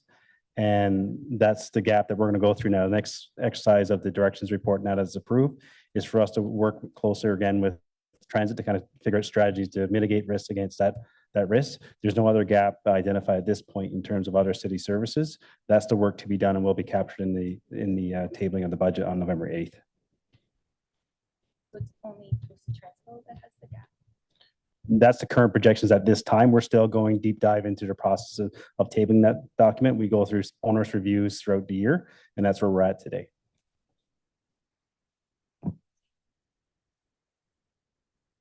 I think you know. Focus? Yeah, we're good. Okay. So the city of Toronto is facing a lot of financial pressures, and they just approved new funding tools, new taxes to help generate more funds, including doing away with capping of parking. Is that something that you would look into, or you would be open to for new revenue tools to help the city of Ottawa and their financial pressures? Specifically that, or just more generally? Just like what Toronto is doing, they're looking at new funding models or new revenue streams to generate funds as opposed to just taxes. There's no question that we have some big challenges financially, and all municipalities in Ontario and throughout Canada have big challenges. It's very difficult to make the numbers work with big files like transit and housing and homelessness. So we face big challenges, and we need the support of our federal and provincial partners to meet those challenges going forward. I'm not interested in adding to the tax burden of Ottawa residents. I think they pay a lot of taxes already. And I heard over and over again during the election campaign last year that affordability was an issue for them. So I think we need to sit down with the provincial and federal governments and find ways that they can support us on things like transit going forward without increasing the tax burden on Ottawa residents. Thank you. We'll now go to Arthur White-Crummey at CBC Ottawa. So my first question would be for the mayor and for staff. I believe community services, but I'll leave that up to you. There was a report yesterday that we got that the Children's Aid Society is looking into a city-owned daycare for allegations of sexual abuse. I just wanted to know, have you been briefed on that? Is there anything you can tell us about the nature of the allegations? What is your reaction to the news that we're hearing, and what is the city doing about it? So it's shocking, obviously, to hear an allegation of that nature. I don't have any new information to add, and I think it's being investigated, and until during a period when it's being investigated, there's not much more I can say about it. And for staff as well. Pardon? Yeah, Claire, did you want to say something? Thank you for the question, and we understand the interest in the story. And similar to the mayor, we need to respect the investigation that's underway right now and not comment any further. And we don't have any other information to provide. In terms of what's being done going forward, though, in order to respond to any potential risks, to communicate with families, just the action the city is taking on that part. So we're currently following the processes in place, labor relations processes, for instance, but our priority is the families. So we put staff in place at the center, and families have a direct line to our staff to support them. We understand the desire for more information. We just do not have any more information that we can provide at this time. Okay, and I wanted to ask about the tax issue and the motion. We heard from Councillor Leeper, supported by Troster, to direct more money towards homelessness as one of the most pressing crises facing the city. I wanted to ask the mayor, I believe you voted against that. I just wanted to ask, given that we're facing a limited number of funds right now, like we only have the 2.5% cap that you're seeking, why not ensure that that is directed towards one of the city's most pressing issues? So the motion was a process motion, basically, that was about directing a specific portion of city funds towards a specific purpose. And that isn't, in my opinion, the most effective way to do the budget. If we decide we want to spend more money in a particular area, we can do that as part of the budget process that will unfold over the next 2 or 3 months. And so we can prioritize the issues that have been identified by councillors and invest disproportionate amounts of money in those areas going forward. We don't need to say this specific source of revenue for the city has to go to this specific purpose. So I support the objective of investing more resources to support the most vulnerable in our community, to address chronic homelessness. We also passed a motion unanimously today to purchase a property that can be part of a solution towards chronic homelessness in the future. So we are taking important actions to address the challenges we're facing as a community. I'm not against the idea of prioritizing those challenges and our response to them. I just was opposed to the mechanism that was being proposed by Councillor Leeper. Thank you. Last but not least, we'll go to Liam Fox at the Canadian Press. Thanks. My question is for the mayor. So I just want to ask, what do you think of the increasingly popular idea of repurposing these commercial office buildings into housing?